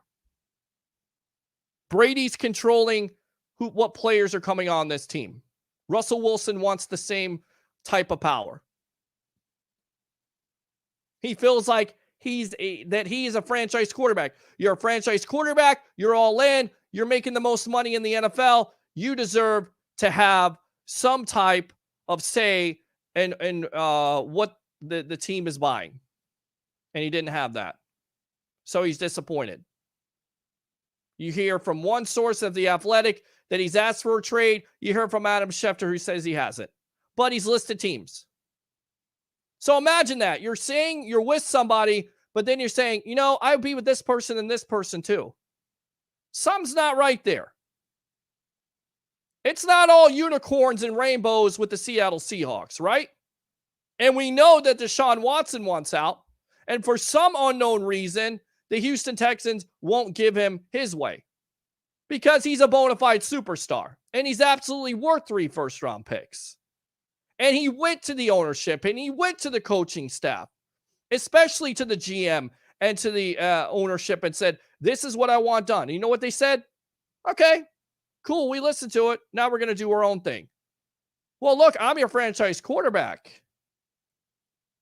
If you believe in me and you're invested in me and you want to build around me, then why wouldn't you take my advice? It makes no sense. That's why the Texans are a bad organization. 727-255-0391 and 727-255-0391. Cut Godwin, bring OBJ. Why you can? I don't think they're going to cut Godwin, first of all. I mean, they could let him go. They don't have to cut him. He's a free agent. I mean, again, the decision will be made if they franchise him and they sign him to a long-term deal or even a short-term deal, or they let him test free agency. I can guarantee you there will be suitors out there for Chris Godwin's services. Bet me. Multiple teams. Colts, Jets, Bears if they lose Allen Robinson. There'll be plenty of teams out there. Plenty. Willow, Dolphins screwed up pulling Fitzmagic. Agree. Willow again. Dual threat quarterbacks have no longevity. Very true, but it is the way of where the NFL is going. We heard from Doug Flutie with the interview we did at the Super Celebrity Shootout. He said the NFL is looking at ways to incorporate mobility in their quarterbacks with run-pass option. But you're exactly right. Dual threat quarterbacks, you got to learn eventually how to throw from the pocket. You take unnecessary hits, you're out for a long while. You're not the same quarterback. Ask Cam Newton. After the Super Bowl, has he been anything since?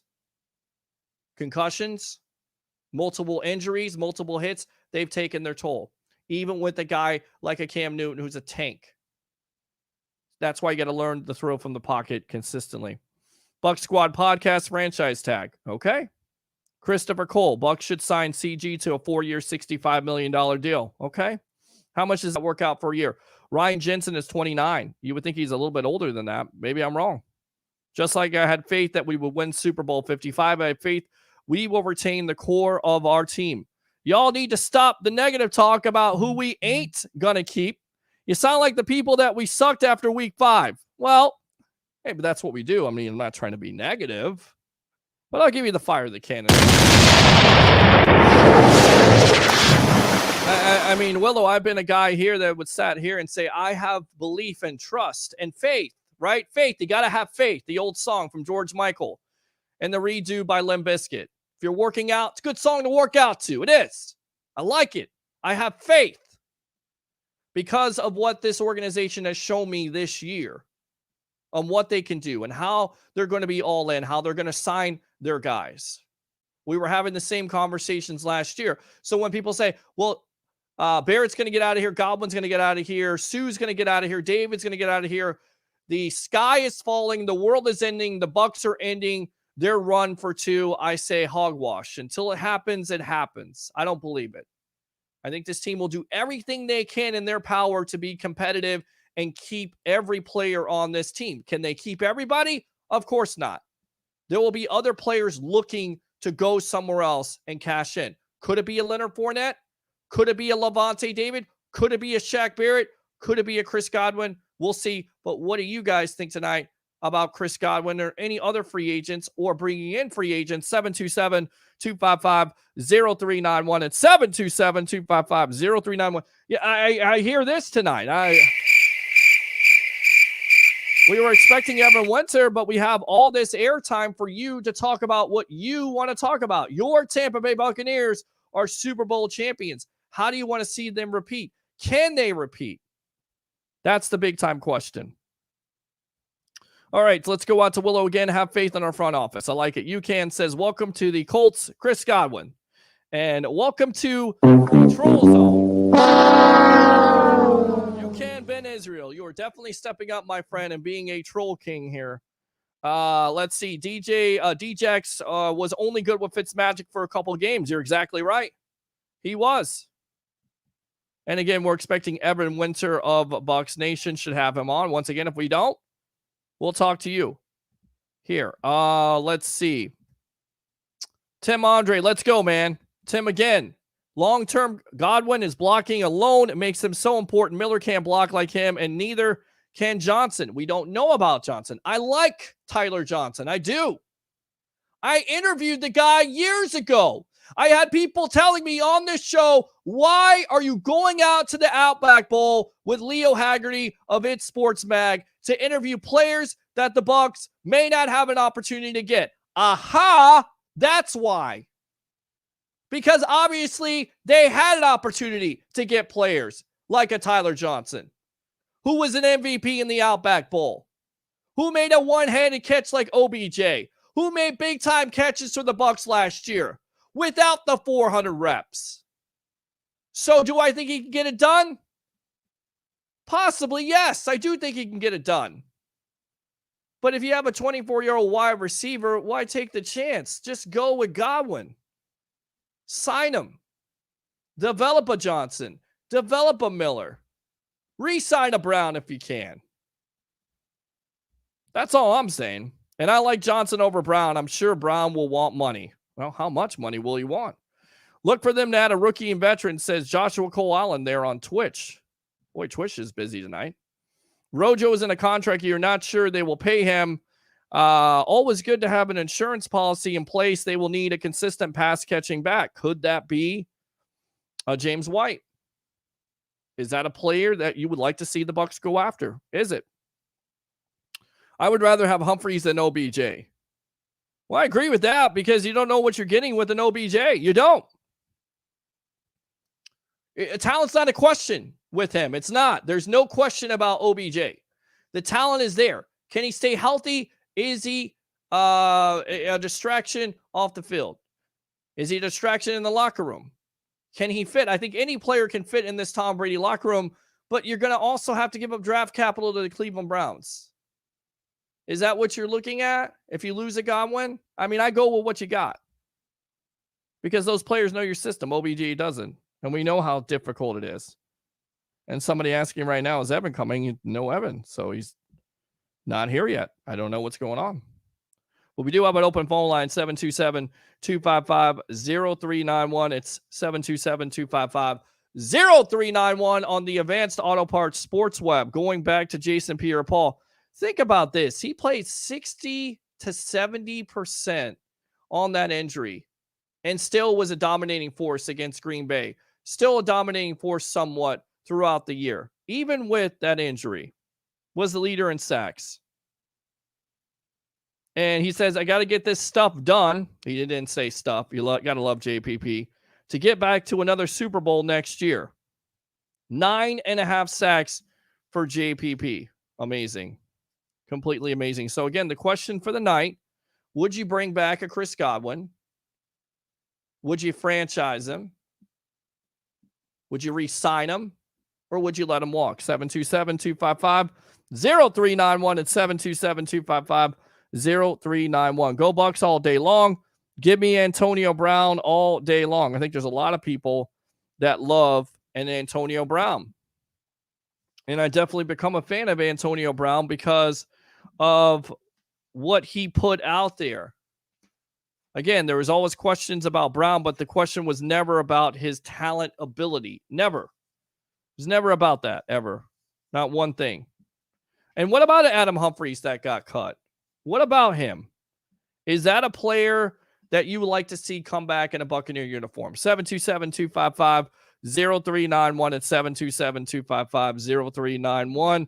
Let me go out to Clyde Christensen, the quarterback's coach. He was on the Zach Gelb show, which is a good show, by the way. Very good show at 6 o'clock on 8:20 a.m. I listened to him sometime, and he was talking about the reason why Brady came. And, of course, we've always kind of discussed this ad nauseum about the reason why Brady came in the first place, the challenge. And this is what the Christensen had to say. There was a part of him the first time I met him, he said one of the things that looked really fun and challenging to him was what Peyton did in Denver.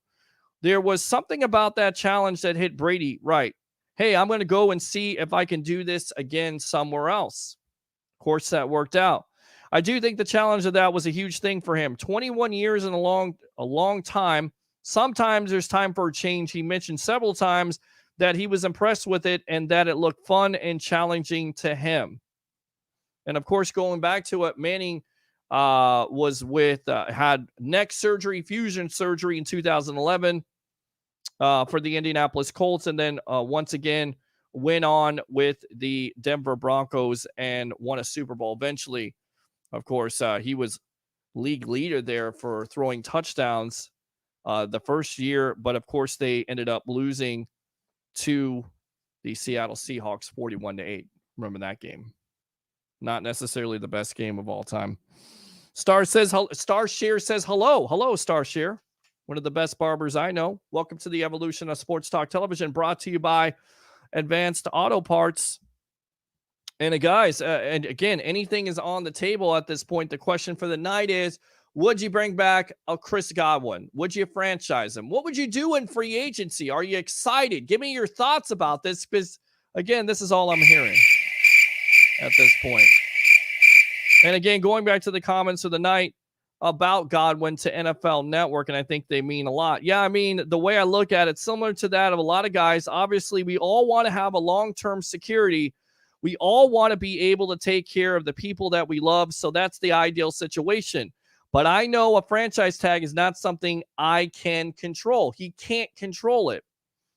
And if that's what keeps me here, then that's what it is. It's not a thing of, well, I'm not playing under the franchise tag because I'm only getting 1 year with $16 or $17 million. Hello, by the way, that's $16 or $17 million. It's not like, chump change. You're being paid as a top wide receiver in the National Football League to, oh, by the way, play with the greatest quarterback of all time in a Tom Brady.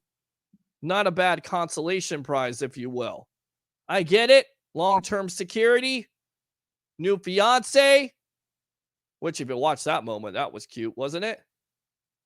A woman that was with him ever since his high school days is the first one to greet him when he wins the Super Bowl. Beautiful. Beautiful thing. Loyalty is a beautiful thing. Then, of course, he wants to be loyal to her. He wants to take care of his family, which is her and possible kids down the road and his future kids. And he deserves to be paid like a top wide receiver in the NFL because he has been productive. And you heard from Coach Arians on how much he thinks about Godwin and what he brings to the table and how the guy is not just a pass catching threat, how he can block, how he's somewhat the center of their offense. You got to love that. You got to love it. So, again, going back to it, like I said, I love it here in Tampa. I love what we have in the building. I would love to stay. And that was to NFL Network's MJ Acosta. Love to play the videos. Love to. I love to play the videos. I love to have that. But unfortunately, Facebook is an SOB. So we can't do it. And it's not necessarily Facebook. It's somebody else. And again, he's talked about it again. Here's his comments before those to NFL Network. I want to be here. I love the guys on this team. He's mince no words. It's not, I'm going to consider all my options, blah, blah, blah. It's not like an NBA free agent that says, I'm going to do this. I like it to work out. No, straight up, I want to be here. I love the guys on this team. I think we got something special. At the same time, you got to consider all the possibilities out there and consider doing what's best for you and your family. The goal, obviously, is to get paid, right? But at the same time, I'm not stupid. I'm not going to put myself in a situation where I'm going to be miserable for some years to come just for a couple of extra dollars. Probably extra million, extra dollars. It's true, though. I mean, again, he goes to a team like the Jets just in the season, or a bad team that's going to overpay. It's not necessarily going to work out. Free agency sometimes is like a black hole, right? I mean, you go to a bad team, they overpay for you, you get your shiny new toy, you get into the system, and what happens? Oh, double teams now. Everybody's focused on me because I'm the number one guy. I'm not the other guy on the other side where Evans is on that one side and he's got the double coverage or the bracketed coverage, if you will, and you're getting that one-on-one matchup. No. I'm the guy that's the focal point. I'm the big kahuna. I'm the big tuna. I had to say it because of the Jets. With Bill Parcells, I had to. So it doesn't always work out. All right, let's go out to Joshua Coal. And Joshua, welcome to the Evolution. A lot of things this week, my friend, you've been covering. And I got to tell you right now, that's why you're one of our best writers here on Bucs Report, because you were one of the first guys that said it. The Bucs and Jason Light have been working on possibly an extension and also redoing that contract for Mr. Thomas Brady. Welcome to the Evolution. How you doing tonight, bud? Great. How you doing, Peter? Doing great, buddy. Doing great. Yeah, good to hear. So, I had a source from inside the organization tell me back on February 9th, I believe, that they're already starting to work on a deal. Days after the Super Bowl, they're already starting to, get into discussions about it. And through the press conference and the Rich Eisen show, you heard that that's coming to fruition. I would expect it, as I said the day I broke the news, that it should be coming within the next coming weeks. I expect it to happen before the start of free agency to open up some money. I expect them to go to players. I have an article out, players such as Ryan Jensen, Donovan Smith, see if they're open to extending and restructuring their deals. Obviously, Mike Evans has already, openly said that he would restructure his deal. And you heard Bruce Arians say a lot of these guys, they're not gonna give money up, but it's just about pushing the future years. And with the Buccaneers, they're fortunate to have the third most projected cap space into next year, so they'll be able to push some years. Obviously, signing players this year, and if you do restructure and extend contracts into next year, that will eat into some of that cap. But they're in a very good cap situation to be able to do that and push out some money into future years to open up space to be able to bring these guys back. I know a lot of people look at the cap space currently and say, "Oh, that's not that much," and a lot of players to resign, and it's kind of daunting to them. There's definitely ways to do it. And if you read the article I put out the other day, it kind of lists player by player who could be open to restructuring and extending their deals to open up that necessary cap space. Besides a Brady, JCA, who else could be a target on this team for some restructuring to free up money? And in your opinion, how much money legitimately can they free up with restructuring? Can they free up at least 30 to 40 million where we're not necessarily having this conversation of, bringing Godwin back and losing Barrett, or bringing Barrett back and losing Godwin? Can they theoretically bring the majority of the players back if they restructure correctly? Yeah, easily, very easily. I mean, you go through the list. Obviously, Mike Evans is already a guy who's already restructured, as is Ali Marpet. Mm-hmm. They've already both restructured earlier this season.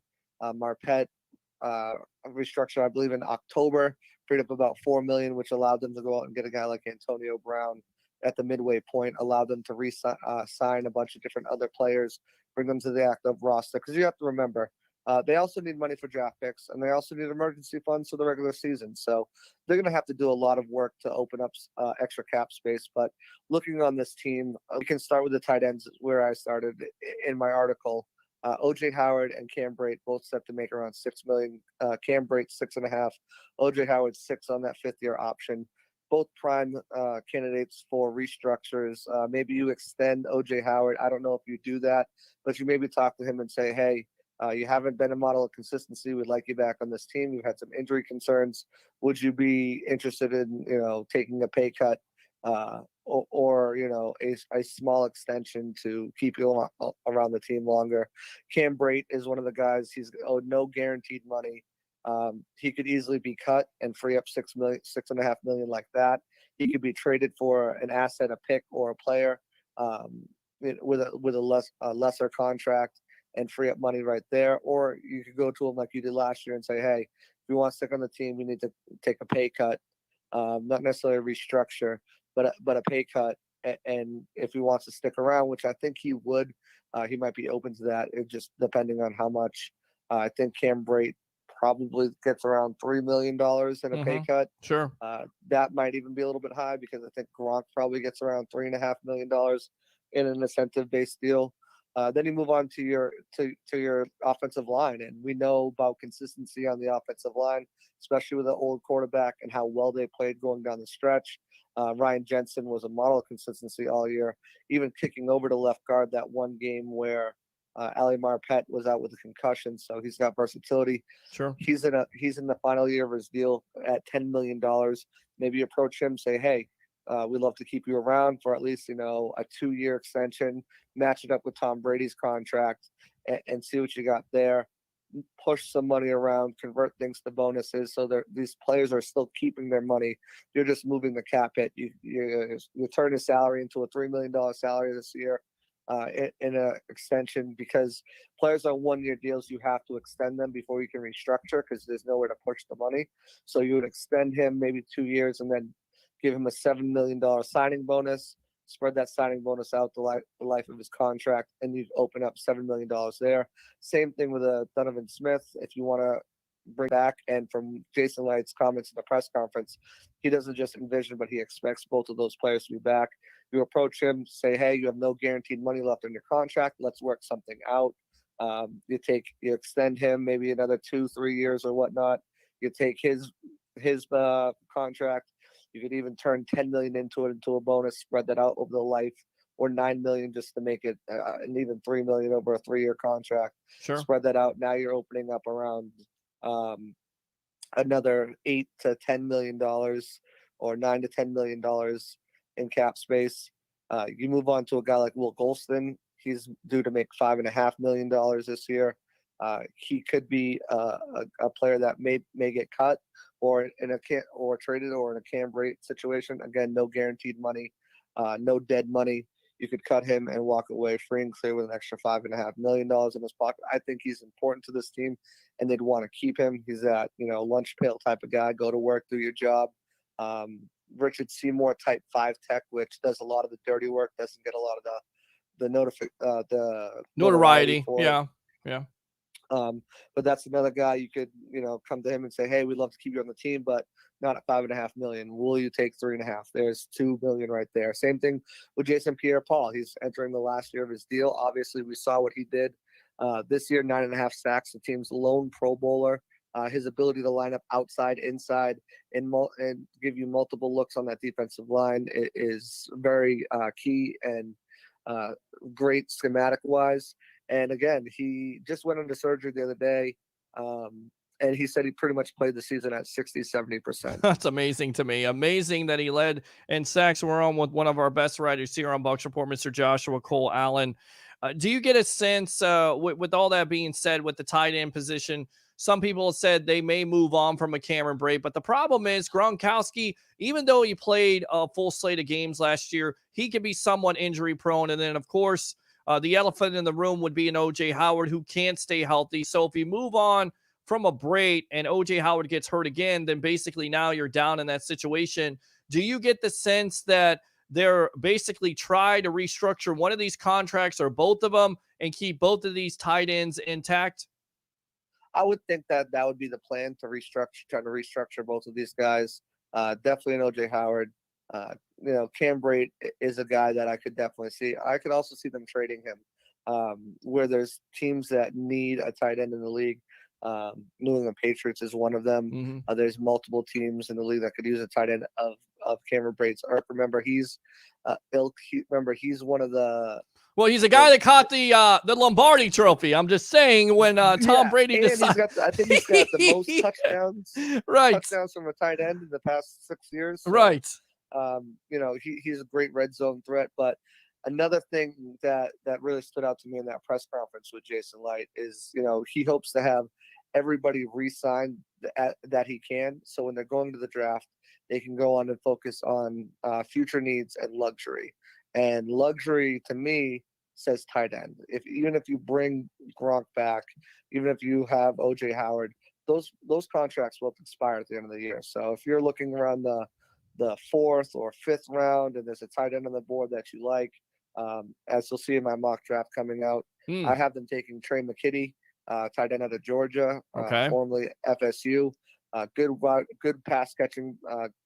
He's a decent blocker, but that's someone that they could grab and go ahead and have him learn under a guy like Gronkowski and really pick up some of the nuances of his game. So that's a position. Another position I have, I said it earlier in the comments, I fully expect them to draft a running back, even though they have Rojo, even though they drafted Keyshawn Vaughn last year. I'm not sure if the plan is to re-sign Rojo to an extension. While he did have a good year, it's one good year out of 3 years, so they're going to bank on that. And then if he does have a really good year, I don't think they want to pay him. We always talk about running backs and not wanting to pay running backs, and that's where Leonard Fournette comes in. He had the season of his the career of his season of his life, going towards the end of the Lombardi Lenny and everything like that. So I think he's probably going to take the money elsewhere, and I think he'd be wise to do so. His value is at an all-time high. If he comes back and struggles next year as a split-timer Rojo, you can see his value dip. So I definitely think he's out of here. So I think a running back would definitely be a good spot for them to take as another luxury pick. So you see him moving on. Who else could you see moving on? We hear from BA and his presser the other day with Jason Light, which is funny. Both of those guys on screen together. I thought they were both going to have Bud Lights and maybe drop some F-bombs like they did at the parade, but they didn't necessarily do that. But BA said they're concerned, or they're focused, not concerned, but they're focused on bringing back the defense. The offense can score enough points. I told this to Dennis Phillips, and he feels like basically what the Bucs are doing right now is playing a poker game. Is that how you see it?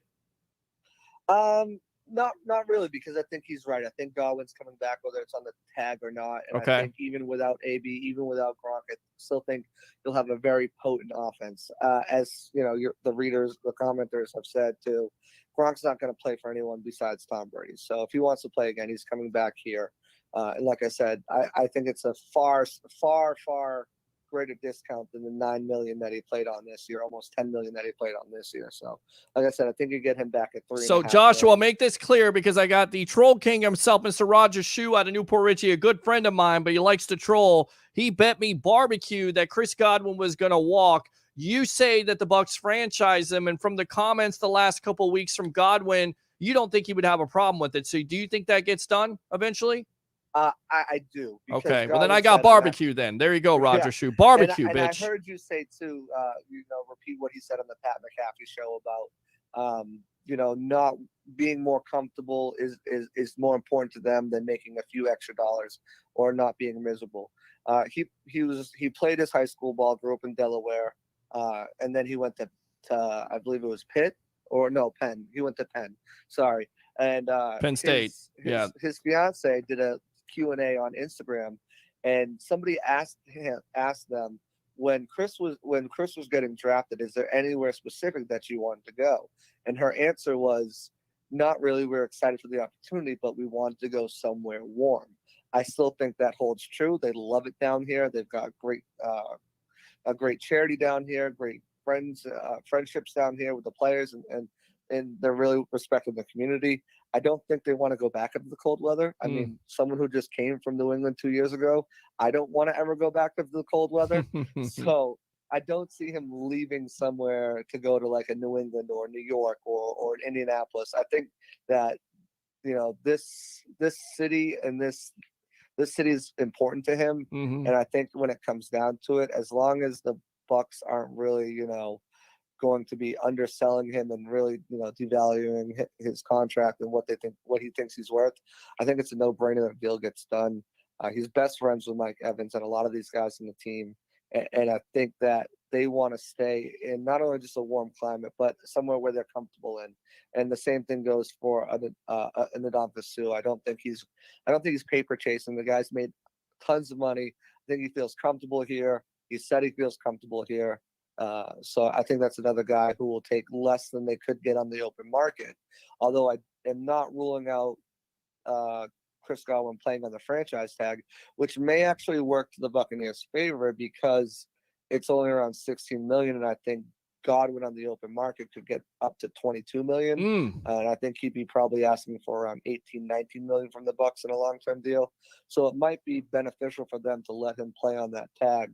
The other side of that scenario is if you sign him to a long-term deal, you can push out cap hits into future years, and that $16 million for this year could come down to a more manageable number where they could have a better opportunity to re-sign. But as far as guys not being re-signed, that I don't see any of the big guys not coming back besides Leonard Fournette. I think Raheem Nunez-Roches, he might be in line for a bigger deal somewhere else than the Buccaneers are going to give them. In my draft, I have them focusing heavily on the defensive line. I think, you know, Jason Light said the future. I mentioned Will Golson's contract. I mentioned it on Suh, probably only playing for 1, maybe 2 years. Reinforcements there, plus they could use good backups as well. The offensive line is another spot I think that they're going to probably target heavy. You saw the lack of depth. Joe Haig probably goes and gets more money somewhere else. Right. Fortunately, Aaron Stinney, I believe, is an RFA or an ERFA, which is an exclusive rights. You're correct. Free agent or restricted free agent. Right. Restricted free agent. So he's not getting out of here. If he is an EFRA, he's got one chance, and that's play with the Bucs or don't play at all. So that will play very well into their favor. But a guy like Josh Wells is a free agent.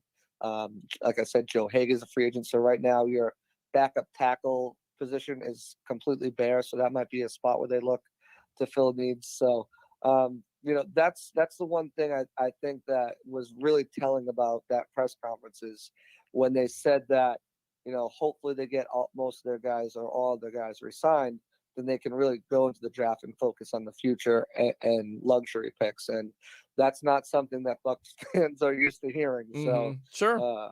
Well, I mean, and that's what you spot to be in. It's a great spot to be in. And again, we're on with Joshua Cole, one of our fine writers here on Bucs Report. Definitely check out his latest articles he's had here. Been a busy man. Once again, so glad he's a part of this family. As always, let's go. Absolutely, buddy. You're the man. I think we have a number of guys that would restructure if needed to be just to help the rest of the guys out. This is what BA had to say. Nobody's giving up money. That's one thing for sure. They're just pushing it in a different direction to help the cap. We're in great shape. Jason Light and Mike Greenberg have done a great job in keeping us in great spot that way. It always comes down to dollars and cents, but it also comes down to fit. Guys know where they're fit, and I think all these guys know they fit here. We'll get the dollars right and hopefully keep this core together. Also, you know, just that being said, to me, going back to BA's comments, JCA, if you get close, more than likely you're going to get him signed, because even if somebody's offering what the Bucs are offering, you're going to sign with the Bucs because you're comfortable in that situation. And then, of course, you get to play with the greatest of all time in a Tom Brady, right? Yeah, and, you know, the goal is going for 2. They want to be the first team since the Patriots to go back-to-back Super Bowl champions. And I think they have a really, really good chance. This offense, if they can bring back a guy like Gronk and certainly AB, Obviously, Godwin already in the fold. To be honest, Godwin is more important in this Bruce Arians offense than a Mike Evans, and people might not want to hear that because they love Mike Evans. Sure. But I think out of the two, Mike Evans is more easily replaceable in this offense than a Chris Godwin. We didn't get to see it in full effect this year with Tom Brady because he was fighting through injuries throughout the season. But next season, if he's fully healthy, I mean, remember, Peter, on the show in the beginning of the season, you were asking who do you think has a better season, and I said in almost every statistical category, I thought Chris Godwin was going to be the guy. Sure. But obviously, he went through a litany of injuries. But as far as that goes, I think this next season is going to be very important for this team to stick together, because if you look at the schedule coming up, Peter, they have the second easiest schedule in the NFL. Yep. They're the Super Bowl champions with the second easiest schedule in the NFL. They're playing the AFC East, they're playing the NFC East. Finishing second actually did them a service, because instead of playing a team like the Seahawks and the Packers, they're playing the Bears and the Rams, which obviously the Rams have improved, and we still don't know what the Bears are going to do with their quarterback situation. But, and also they're probably going to a 17-game schedule, and all indications are that will be against the Colts in Indianapolis, but with Carson Wentz's injury history, and, we'll see what that happens. But this team has a very good chance to not only win the division, but win the NFC. So coming back, and the offense too, I mean, remember, Bruce Arians said they had to kind of simplify some things because they were trying to do too much without having, I'm going to bring it up, the 400 reps in the off season, right, preseason games and everything like that. So this offense, they'll be able to install more things from Bruce Arians' playbook that he probably wanted to put in, but because of such a weird, wacky offseason, they weren't able to get everything in. And then if you bring in a guy like James White or Rex Burkhead, who's a good, consistent pass-catching back, now Tom Brady can bring in some more of his wrinkles with the pass-catching back out of the backfield, because that was a very inconsistent part of this offense. You could see this offense putting up very, Patriots 2007-esque numbers, and Tom Brady in this season had 40 touchdowns. I could see 50 touchdowns easily from him next year if the offense comes back, and if obviously injuries, don't play a huge part with this team. But it could be a better team, especially on the defensive side. I mean, Antoine Winfield going to a second season. We've seen some of these cornerbacks, and obviously a Devin White in the second season in Todd Bowles' defense. Everyone's going to be playing more comfortable. They're going to know their roles. They're going to be able to go out there and freelance and make more plays. This team could be even more dangerous than it was down the stretch of the playoffs next year throughout the regular season, and especially with that schedule. No, you're absolutely right. Again, with the missed opportunities in last offseason, now getting those back, you would think they're going to be more comfortable, not only offensively, but of course, defensively. Talking about defense and Shaq Barrett, how do you see this playing out? Comments suggest that he wants to break the bank. This is what he's talked about on a previous radio show. Do you buy that? And do you feel like the Bucs are going to be able to compete with other teams, especially if there's a team out there that offers him $20 to $23 million to be an edge rusher? I nearly fell out of my chair hearing the numbers they were throwing at J.J. Watt for a guy that you didn't even have double-digit sacks. You're going to pay him $15 to $16 million. Can the Bucs compete with another team out there for a Shaq Barrett services, or could you see him moving on, in your opinion? Well, on J.J. Watt's case, too, he was the most double-team player in all of football last year. Good point. Very good point. So, the sack numbers weren't going to be there. Also coming back from that back injury, but that's an insane amount of money for J.J. Watt. And looking at his options that he said, Tennessee, Buffalo, and Green Bay, I don't see how either of those three. Cleveland, Pittsburgh, I mean, none of those teams at all. I mean, people were kind of talking about the Bucs if they lose Barrett and possibly Sue, because he could play multiple positions, that he would take less. But look, if I'm Watt, I don't think he's going to take less if he's being offered $15-16 million, even with the Tom Brady. I don't know how accurate those reports are. Right. I don't that could see be how agent any of those speak. Teams fit him under the cap in their current situation. Exactly. Especially a team like Pittsburgh, who is desperately trying to renegotiate Ben Roethlisberger so they can, re-sign and go make a splash in free agency. But as far as Shaq, I think he's going to stay here. I just don't see him wanting to go somewhere else. I mean, you got to think about it. The Bucs gave him an opportunity after he was a backup throughout his career, with the Broncos. He loves it here. He wants to go back for another Super Bowl appearance with this team. You know, he's got great camaraderie with the guys in the locker room. Break the bank can mean two different things. I mean, there's a way for him to break the bank without getting an exorbitant amount of money. I mean, guaranteed dollars is one way. If they decide to go on a route where, not that it will be fully guaranteed, but they give him a mostly guaranteed contract over the life of the contract, that's one way to break the bank, because a team could offer him $23 million and backload it, and he might never see those last 2-3 years of the deal. It might get cut before that or asked to restructure because of the way it's set up. So if the Buccaneers say, hey, let's give you, let's give you $17 million a year and we'll guarantee, most of that contract for you. That's one way for him to break the bank, because it's guaranteed money and it's not funny money at the end of the back end of the contract. So that's one way they could set it up. It's going to be interesting. Like I said, the previous regime with GMs down the line, say what you want about them, but the way they structured contracts and the way that Jason Light continued to structure contracts has been an absolute blessing for this team, because like I said, third most projected cap space next year. They have plenty of room to re-sign guys, push money into future seasons. And like, I don't think that they'd kill themselves like the Saints did, but I mean, you have a legit window, with a legit team, and obviously a very easy schedule going into next year, that it wouldn't be far-fetched for them to be able to repeat as champions. Now it's going to be harder because there's going to be a bullseye on their back, but I could definitely see him taking less money overall, but more money guaranteed to stay here. Yeah, and that's one way to break the bank. That's certainly the possibility, especially with new TV contracts being signed this year. Maybe not necessarily going into effect this year, but more going into effect next year, with the cap going possibly over $200 million when things get back to normal again. And this is something that Jason Light talked about with the tag. The tag is an option for any one of our players right now. We don't necessarily have plans to use it on one player, particular player versus another. Right now, we're trying to keep as many of these players that we have and move forward to next year, whether that's a long-term deal or a short-term deal, or we use the tag. You're not going to get me to tell you who's going to get tagged, because right now we couldn't even tell you ourselves. You believe that, or once again, you think that's poker? No, I believe that. I think that you don't think it's Chris Godwin, because Ian Rappaport of the NFL Network continues to say it's expected that the Bucs would tag a Chris Godwin, and of course, unless they work out a long-term deal on the team. Yes, I believe Chris Godwin is the most likely candidate. You're not going to give Shaq that 20% raise. Then it is somewhat poker. Then he's playing somewhat poker. Of course, he's saying they envision who they're going to tag. It's Godwin. It's not Barrett. They envision it, but as of right now, I think all options are on the table. Your first option is to re-sign Godwin, re-sign Shaq, re-sign Levante. Out of those three, Godwin's the only candidate.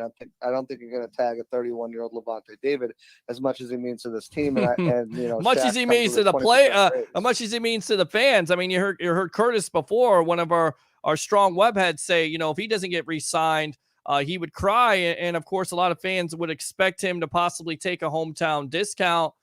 But it may not necessarily happen, because there may be a bad team out there that may overpay. And David may, say, listen, he's had bad teams before, and you heard him at the boat parade. Right. He considered leaving the Buccaneers. I think he's done with bad teams. He knows what he has here, and I think that he'll take a little bit less to come back, as long as they're not,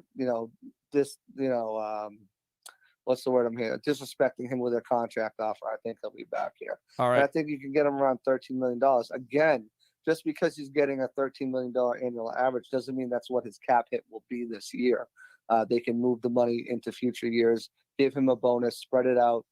So that's one thing that most fans don't understand, is they'll hear, oh, he's making $14 million a year or $17 million a year. That doesn't necessarily mean that whole cap hit is in that year. They have the opportunity with the cap space in the future to spread that cap hit out over, to drop his cap hit to around $7 million, or if it's a $13 million contract per year, they can drop it down to a $8 million cap hit a year, so saving themselves almost $8 million, $7 million potentially. So there's ways to structure contracts, and with them having such flexibility for the future, that's definitely one way that they can offer him that annual average salary, but also keep the cap hit down for next year to be able to re-sign all these guys. I mean, there's definitely ways around it. The cap, as we talk about, there's so many different ways. And as I mentioned too, in the beginning with the restructures and extensions, like there's ways to fit everyone on the cap and bring them all back. I mean, you got to remember too, there's guys like Ryan Suckup who needs to be back. There's guys like Kevin Minter and Ryan Smith, to your special teams aces. Blaine Gabbert, he's going to cost at least a couple million. So it's not just these players, these big guys that we have to worry about. It's a smaller role players and depth players. Yeah, that know to the system, that are integral to special teams and integral to their roles on the team in general. So they've got a lot of work to do ahead of them. But I think if anyone can figure it out, it's going to be those two guys in the front office who've done a fantastic job so far. Absolutely. Absolutely. A phenomenal job by Jason Light and Mike Greenberg. And a lot of people talking about, Ryan Suckup, is he a priority? I definitely think he's a priority. Maybe not as of a big priority as a Shaq Barrett, a Godwin, and of course a Levante David and a Sue. I'd put him up there. For me, he's probably number 4, number 5. Wow. Especially with the kicking woes. I mean, that the Buccaneers have gone through. And he signed for $1 million plagued this team for years. Yeah. He signed for $1 million last year. I think he'd be happy with the $2.5 million a year contract, maybe 3. I mean, the franchise tag for kickers is 4. He's not getting that. So I mean, probably $2.5 million on a 2 to 3 year deal. I think he'd be willing to sign that to come back for sure. What do you make of? Let's go around the NFL a little bit, JCA. What do you make of the situation with Russell Wilson? It looks like that marriage to the Seattle Seahawks. I mean, you hear from the Athletic. One report says or suggests that he's asked for a trade, and then Adam Schefter says no, he hasn't asked for a trade. But these are the teams he's interested in, and those teams are as follows: the Saints, the Cowboys, the Raiders, and the Chicago Bears. Why the Chicago Bears? Out of all those teams, of course, Bucs fans would be really worried about the Saints, but the Saints can't get that deal done. I mean, in your opinion, is this more talk than anything else? Does anything happen with Wilson? Peter. Okay. It's definitely lip service. He's upset about some of the things, and why I don't understand. I mean, I know you can be upset with your GM about not putting enough offensive. Well, isn't it the Brady effect? I mean, I think that's kind of changed the complexion of the league, if you will. I mean you have a quarterback that comes in to a team and basically has say in personnel decisions. And here's Russell Wilson, who's already won a Super Bowl, one of the highest paid, I believe he's the highest paid quarterback in the NFL. And he wants some say in some personnel decisions, some improvements in the running game, protect me, get an offensive line. And the Seahawks as an organization continue to look the other way, much like Deshaun Watson. So you can kind of see the frustration with Wilson. Doesn't Wilson have that right to be somewhat a little bit frustrated with the organization? Yes and no. Okay. So my thoughts here are, yes, you can be upset with the GM for not putting a solid offensive line around you, and that falls solely on the GM. Russell Wilson ain't out there watching, college tape on offensive line. He's not out there looking at free agent offensive line tape. Good point. So I mean yes, that's all on the GM, and he needs to do a better job. 400 sacks over his career is an exorbitant amount of sacks. But to say that he hasn't had control over some personnel decisions, Josh Gordon was one guy he was working out and lobbied to bring in. They brought in Josh Gordon. Antonio Brown, he worked out with all offseason, lobbied to bring him in. Antonio decided to come to Tampa and play with Tom Brady. So Marshawn Lynch as well. He was one that he lobbied to bring him back for that playoff run. They brought him back. To say that he hasn't had any input in personnel decisions, I think is a bit of a stretch. I think this is more lip service by him. He wants them to help build the team around him, with especially that offensive line. And the GM has done a decent job of the defense, but it's nowhere near the Legion of Boom days. And that's had to do with injuries too. Cliff Averill. Some other guys also being injured. Richard Sherman tearing his Achilles. So they've had some issues with injuries, especially with Chris Carson, the running game.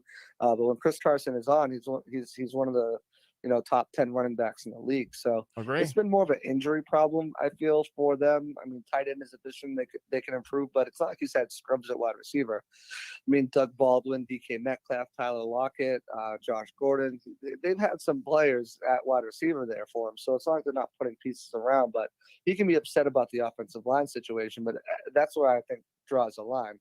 Deshaun Watson has a much, much bigger reason to be upset. You traded the best wide receiver in the league in D-Hop. You know, the offensive why line hasn't that been deal gotten done? Why are the Texans basically dragging their feet? Why don't they go to the Carolina Panthers if the Panthers are willing to give up a CMC, a Christian McCaffrey, and of course multiple picks? They're going to see who's the most desperate and who's going to give them the best offer. Okay. I mean, teams will fill out their rosters through free agency and closer to the draft. I think that's when talks will start to heat up, where, you know, teams have filled out some of the things, the holes that they have, and that they're not looking necessarily to the draft to. So they might be willing to part with more than what would be offered right now, where they're looking at their team saying, okay, we have this X, Y, and Z to fill, especially a team like the Jets, second most salary cap in the league, but they have a lot of holes. They go out and fill a lot of those holes in free agency, and they're like, hey, let's try to get Deshaun Watson. We can trade Sam Darnold for a second, you know, to be able to still be participants in this year's draft in the early rounds. That's what I'm kind of looking at.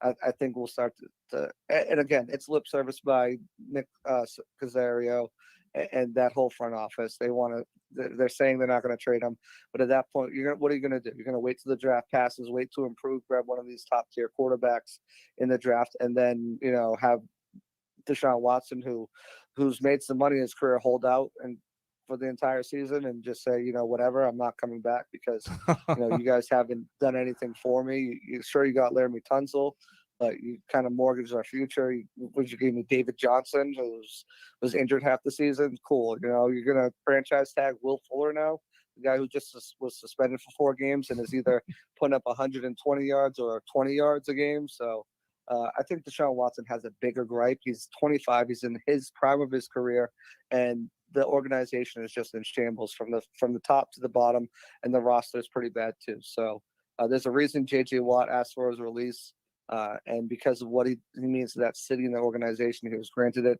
Deshaun Watson's a different story. He's a young elite quarterback, probably the 5th best quarterback in the league, and you know, you're going to get a load for him, but I think it's best to wait closer to the draft when, you know, you could probably get a little bit more than you could right now. So who do you see him ending up with? Is it the Carolina Panthers? Are they the scariest team in that combination? Is it to me, the Miami Dolphins make lots of sense because you're not sure about Tua. You drafted him first round. You put him in there. You had a quick hook. Maybe he's not the answer. Somewhat like the Arizona Cardinals and Josh Rosen, where you drafted Kyler Murray. Why not trade a Tua, their first round picks back to the Texans, get a Deshaun Watson, get him a couple weapons, and then basically you're in Super Bowl contention, right? Because of that defense. You know, I understand that thought process, but I think that the Dolphins should. I mean, listen, they were beating the Bills away in a tiebreaker away from being in the playoffs, so they're there. With the injury, you know, with the COVID shortened offseason, I don't think Tua got a fair shake. I mean, remember we were talking about Tua in his freshman year when he came out and won that game for them. In the same light they were talking about Trevor Lawrence. So I think we need to give Tua a little bit more time. My dark horse team that's not on his team list of preferred destinations, but could be Denver. I think there's a real strong possibility that he ends up with the Denver Broncos. That's just where I feel personally. But those 3 teams, maybe Miami makes the most sense. I don't think the Jets make any sense at all because you know you're giving up all these picks, and sure you have a ton of cap space, but I don't think that you're close to it. And I think that now giving up those picks and ability to get cost controlled talent it is setting you back a little bit. And I don't think they're anywhere near competing. The Dolphins are the closest ones competing in my mind. I think the Panthers still need to work on defense, and all indications are they're either going to have to give up CMC or Brian Burns and some picks. So I just don't see it there. I think you can get a pick. You can get some picks from Denver, maybe a Jerry Jeudy, Drew Lock to hold you over. Maybe you sign, you know, a veteran quarterback or something like that in the offseason. Maybe they go for a Jameis Winston type. Who knows? But I think in my mind, Denver is a dark horse that he could definitely potentially end up with. All right, good stuff, Joshua Cole Allen. Go ahead and promote yourself. What do you work on here for Bucs Report coming up? So I'll have a 7-round mock draft coming out probably sometime tomorrow. Just finishing up. I finished up my picks, just finishing up writing my explanations on why I think that very trench heavy. There's positions where I think they could address, Mhm. but I think that building for the future, as Jason Light said, and looking at the offensive and defensive lines, I think there's definitely needs going forward there. And then a couple luxury picks too, players that they could add and definitely help this team compete and fill up their roster. So that will be coming out. You guys know I'm very active on Twitter. Follow me there at Joshua_C_Allen. And I'm just working on my schedule to get the Audible back, baby. So we'll be up and running there. I already have some great guests lined up, some current Buccaneers players, some national media members, some local media members. Nice. So share the wealth, my friend. Definitely need some guests on this show. That's for sure. Because it's besides you and Dennis Phillips, it's been crickets tonight. All right, my friend. Thanks a lot for your time here on the Advanced Auto Parts Sports Web. All right, boss? Absolutely. Talk to you guys soon. All right, appreciate you. One of the hardest working men, a part of Bucs Report. That would be Joshua Cole Allen. Again, open phone lines. What do you have to say to all that? I mean, you heard from Joshua Cole Allen about how he would like him and his family, his fiance would like to play in a warm weather environment.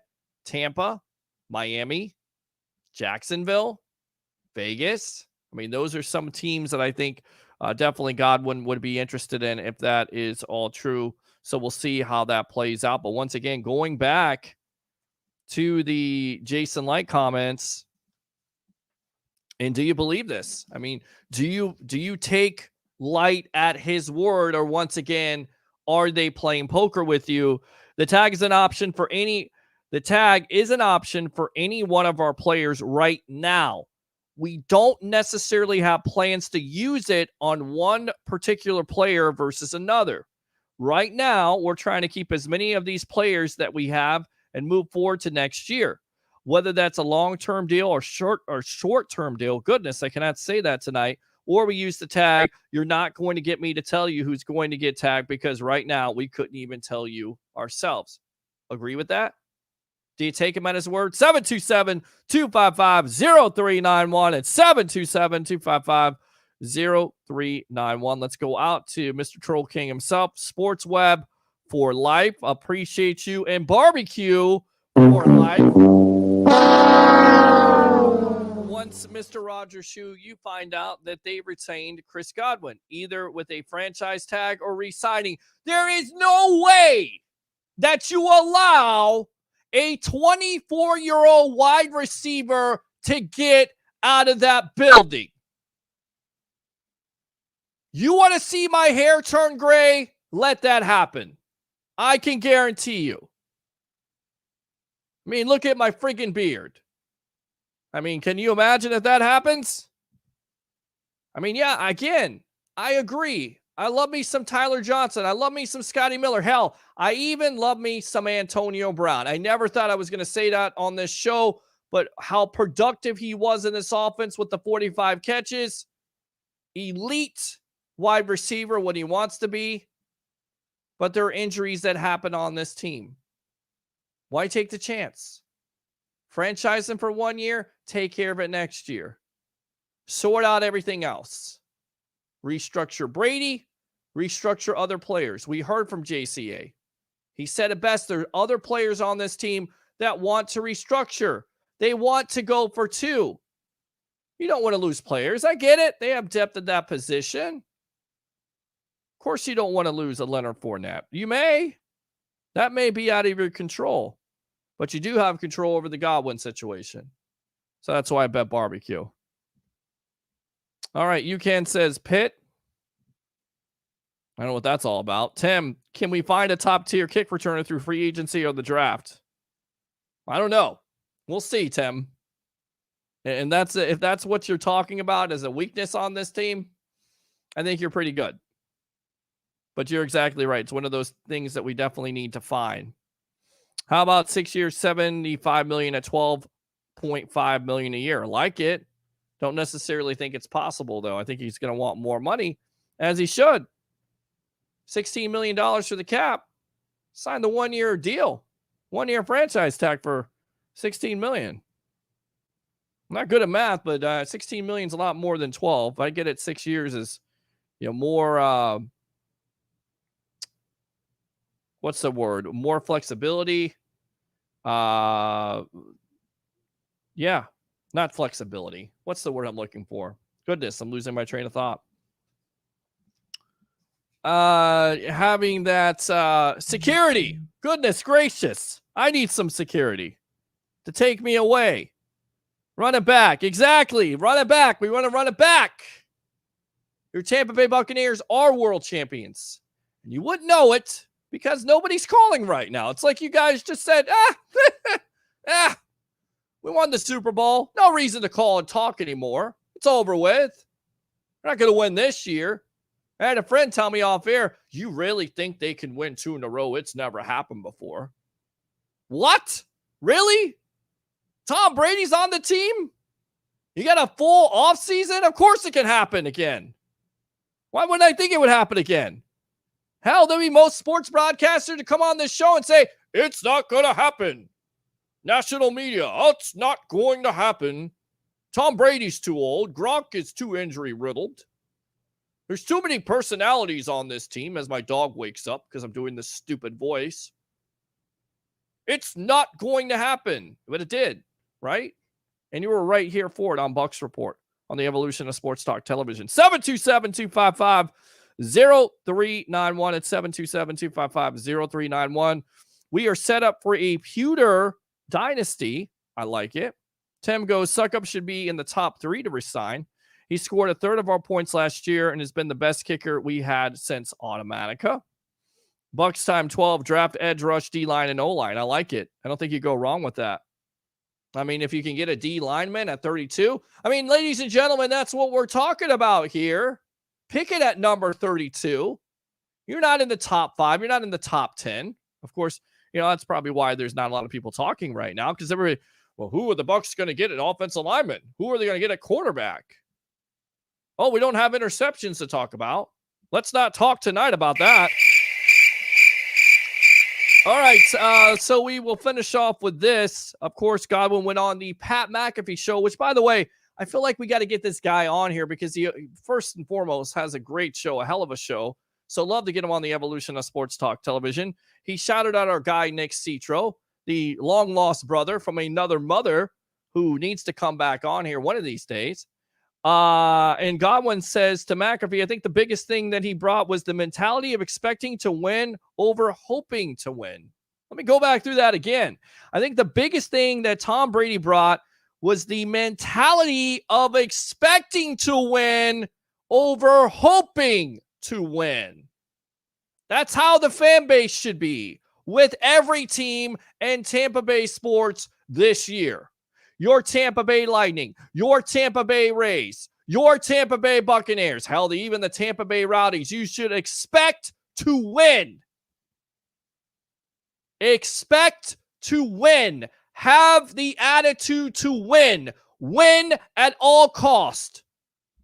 Win every day, win every night, win every minute, win every hour, win every day, every month, every year.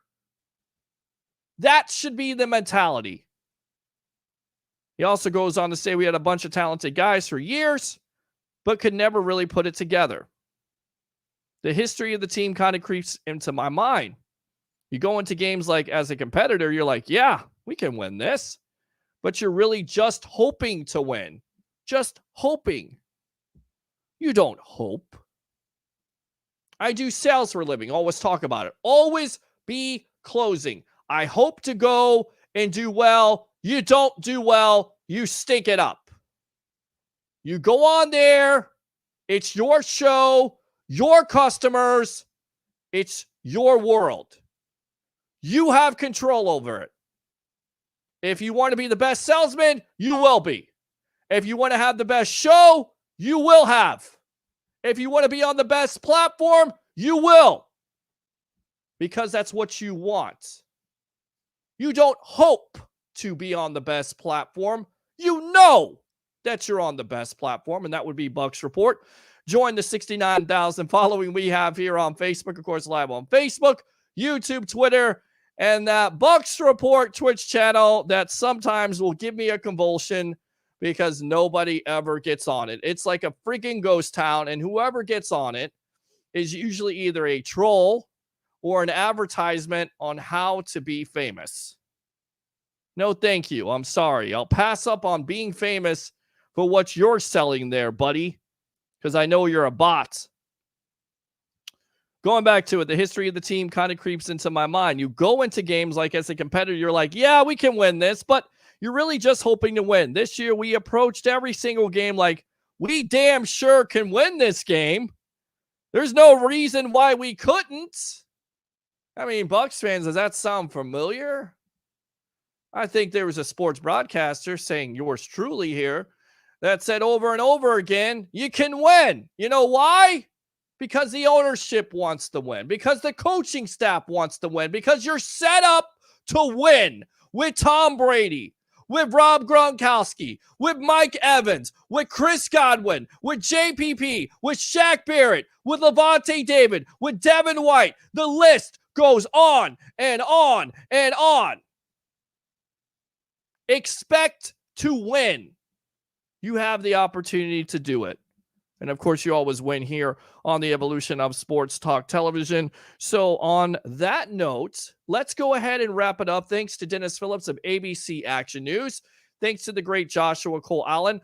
We'll be back on Monday night, hopefully with Evan Winter of Bucs Nation. And of course, your comments, questions, concerns, and whatever else you have to bring to the table. And please bring something to the table. I get it. It's Friday night.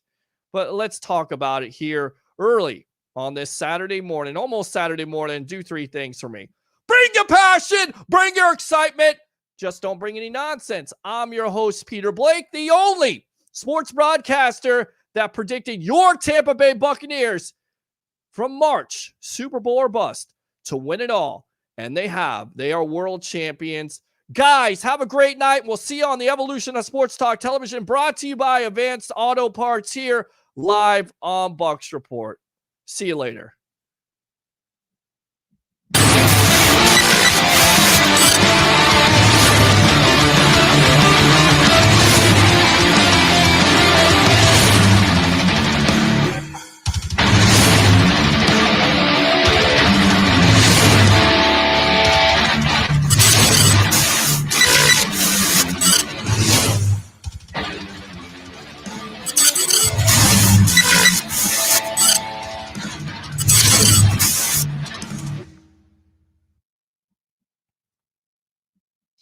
Well, he brings so much more than targets. When you look at what he does as an outside receiver and a slot receiver, he's so unique in that regard.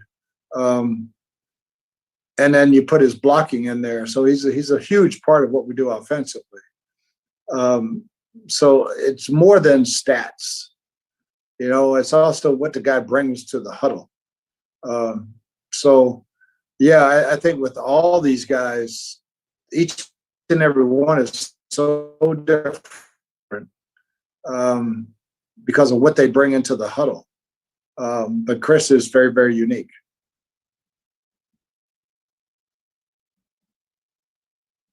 Cleared the first hurdle, and that's that we kept our coaching staff intact, other than L, and we're happy for him.